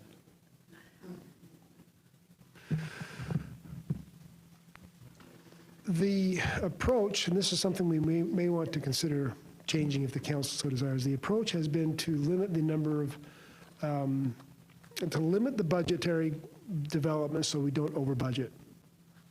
When we get to the end of the year and we find accounts that are going to be either, a lot of this is streets related, so you notice that a lot of that's development impact fees of $5.3 million, and there are grants in there. A lot of times we get to the end of the year and there are certain monies that come in that have to be spent related to the streets projects because we're getting funding from a grant, and so we have to budget for them or pay for them because ITD requires it. So a lot of these come in at the end of the year for situations we can't control. But like if ITT has extra money, like they did recently, they said, well, pay us $5.3 million. We had to send them the check in advance. Now, it's part of the contract that you all council approved, but it was money that came in late, and the contract was signed, so we had to recognize both the grant money coming in and the expense going out. Other things there are like the $1.8 million was a budget miss, 1.85. Well, we should have had both expenses and revenues higher, but it didn't cause any net differential. It's just a zero net sum game because the revenues and expenses both go up. There's no fund balance impact. Civic Center is just lighting for issues that sometimes they don't know exactly what we're going to spend until we get to the end of the year. So we get to the end of the year and we try and true up for anything that has been not corrected in prior budgetary items. But we don't want to get to a situation where our actual expenditures are greater than what we budgeted. So we come back to the end. I think we would like to get to a position where we're only doing two, but also if you recall, we did the first budget amendment right out of the gate early on in 25 because of actions the council took in 24 in the budget with related to VRT, that we had to do a first budget amendment like October 15th. That's why we get to the third one this year, but I think two is where we want to be at normally. It has been very standard that there is a true-up budget amendment at the end of the year. And budget amendments don't take place. It's not like we're going and spending or asking for more general fund money.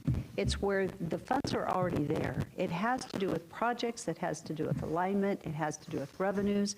Sometimes it has to do with, let's say, we've done a number of budget amendments, see grants, that all of a sudden they have grants, and you have to do a budget amendment, and it's no taxpayer dollars. It just has to do with the work that they're doing and the timing of the grants, But the truing up, what is happening, I know tonight started off a little rough. Yeah. But this is not, this is standard. The budget amendment at the end of the year, at least the way we've been budgeting, has been a pretty standard thing to true up before the end of the fiscal year some inconsistencies. And I won't, that sounds bad, though. Not inconsistent. It's not true up the inconsistency. actual spending to the budget for items, primarily, almost all these items, except for like the sanitation collection, almost all these items in here have already come through council for approval.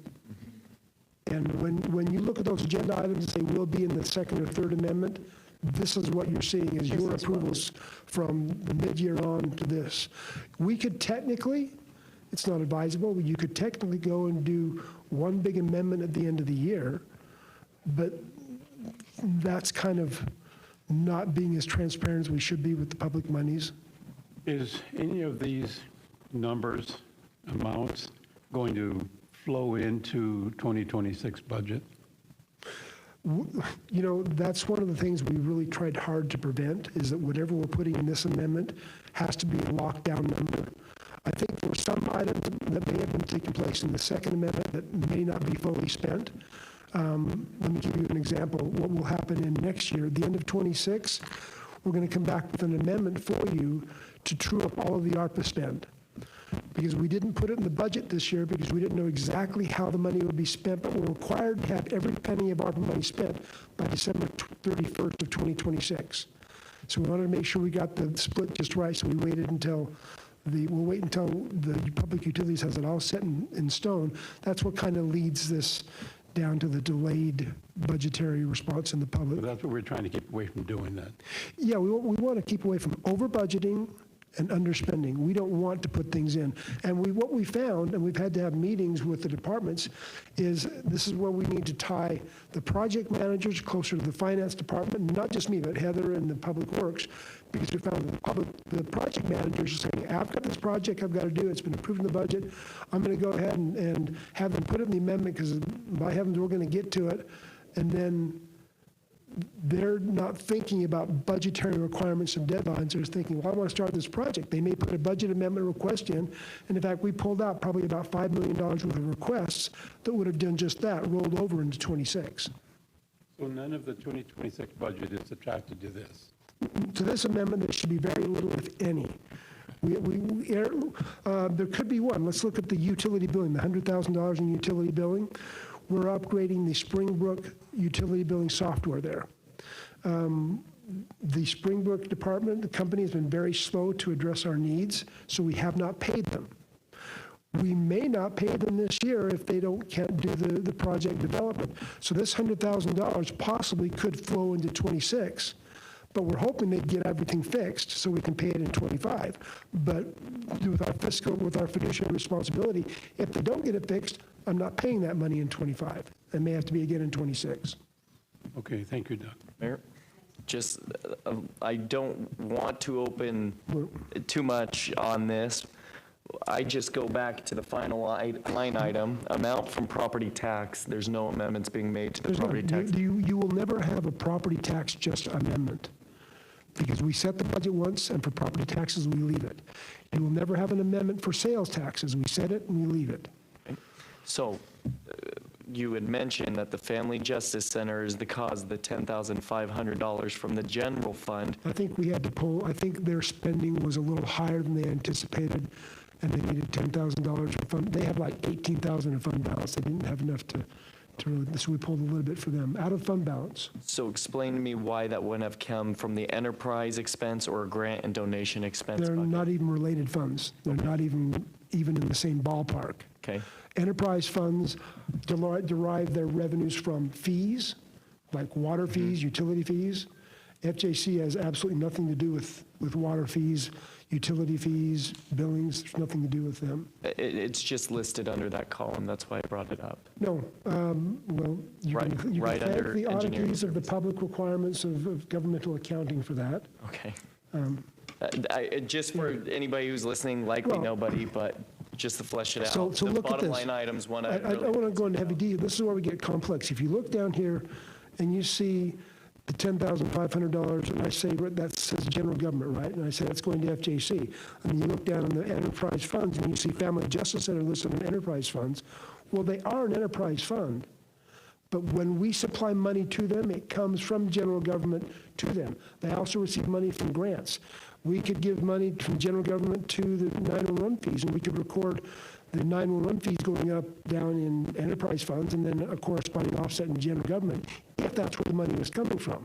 And that's what makes it so complex. General government can put money wherever you as council decide, and down below, they can spend it in any fund that you decide is appropriate. That doesn't happen in reverse, but general government, yes. Mayor, I move to approve the amended budget. Can't. I wish we could, but it's a public hearing. Oh. So we have a couple more steps, but then we'll let you do it. Thank you. I have a Yes. question. Uh-huh. Doug, did you say the Family Justice Center, the cost was related to them going after grants? Was it? No, not going after grants. They continually chase grants. They're very successful at it. We devote a lot of resources. This particular $10,500, I think, may have been, I don't recall off the top of mind exactly what it was, but I think it's just operational costs they had that were slightly greater than they anticipated. But they've been chasing and receiving a lot of grant money to fund most of their operations. I was aware of that, especially just recently, so I was just checking to see if that was what this was for potential grants for federal. This is not a grants match, no. Thank you. Are there any other questions for Doug at this time? Doug, thank you. Okay, so this is a public hearing? Madam Mayor, no one signed up to provide public testimony. Is there anyone here that would like to provide public testimony? You're the only one, Mark, besides the gentleman right here.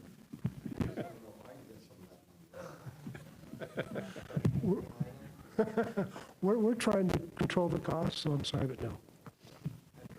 Okay, so I'm seeing that there is no one here that would like to testify. So this is an opportunity for Doug's closing remarks. Doug, is there anything else you'd like to say, or is there? Yes, just one quick comment. I will make sure the packet next year includes both sets of details, the resolution and the data to explain it more clearly. I prefer going through the data file that gives you the information of exactly what's happening, not just a recap of what's happening by fund, because that doesn't tell you the whole picture in my mind. The reason we have this file out here is we called the AIC about a year ago to determine what is the preferred method of publishing a resolution. We were told this was it, what you're seeing. That's why this number is presented to you, because it gives a comparative flow of the information for the recent budgets. However, I neglected to make sure from my side that this secondary sheet that I was reading from was actually included properly in your deck, and I will make sure that happens next time. Thank you. It's always helpful to have whatever you're presenting to be in the packet along with whatever the official resolution Totally is. So true. thank you for that. Okay, I would stand for a motion to close public hearing. So moved. Second. All in favor? Aye. Any opposed? Okay, what is the will of the council? Mayor, I move to approve the budget amendment as presented. Second. Excuse me, it's been moved. It's been, it choked me up. Here we go. Emotional moment. Yes. It's been moved and seconded. Is there any further discussion? Or any discussion? Seeing none, roll call. Rodriguez. Yes. Bills. Yes. Reynolds. Yes. Summerfield. Yes. Gula. Yes. Griffin. Yes. All in favor, motion carries. I realize we do have an action item, which is the first reading of ordinance adopting this amendment, the FY25 third budget amendment. It is requested to pass under suspension of rules. An ordinance of the City of Nampa, Idaho, amending the appropriations ordinance for the fiscal year beginning October 1, 2024, and ending September 30th, 2025, appropriating additional monies that are to be received by the City of Nampa, Idaho, and providing an effective date. I move to approve under suspension of rules. Roll call. Rodriguez. Yes. Pingula. Yes. Bills. Yes. Reynolds. Yes. Satterfield. Yes. Griffin. Yes. All in favor, motion carries. Thank you. We have one unfinished business, and it is 9-1. It is an action item. It's the first reading of an ordinance for a zoning map amendment from RS 22 to Community Business Zoning District for a 3.03 acre parcel at 0 South Happy Valley Road for Rodney Evans and partners representing Esteban Ornelas. And it is requested to pass under suspension of rules. An ordinance of the City of Nampa, Idaho, determining that certain lands commonly known as 0 South Happy Valley Road, parcel number R3239601000, located in the southeast 1/4 of the southeast 1/4 of Section 36, Township 3 North, Range 2, West Boise Meridian, totaling 3.0 acres more or less, is currently zoned RS 22 Single Family Residential in the limits of the City of Nampa, Canyon County, State of Idaho, and that said land should be rezoned BC Community Business Zoning District on 3.0 acres more or less, declaring said lands by proper legal description as described below to be a part of the City of Nampa, determining that said rezoning is in the best interest of the public and consistent with the comprehensive plan, directing the city engineer and the planning and zoning director to add said property to the official zoning maps of the City of Nampa, and to designate said property as BC Community Business on the official zoning map and other area maps of the city, providing for conditions of approval, providing for recordation, providing for severability, providing an effective date, repealing all ordinances, resolutions, orders, or parts thereof in conflict herewith, and directing the city clerk to file a certified copy of the ordinance in the map of the area to be rezoned with Canyon County, State of Idaho, and the Idaho State Tax Commission pursuant to Idaho Code Section 63-215. Move to approve under suspension of rules. Second. Any discussion? Roll call. Rodriguez. Yes. Pingula. Yes. Bills. Yes. Satterfield. Yes. Reynolds. Yes. Griffin. Yes. All in favor, motion carries. I would stand for a motion to adjourn into executive session pursuant to Idaho Code 742061C and J. So moved. Second. Roll call. Rodriguez. Yes. Pingula. Yes. Bills. Yes. Satterfield. Yes. Griffin. Yes. Reynolds. All in favor, motion carries. Thank you.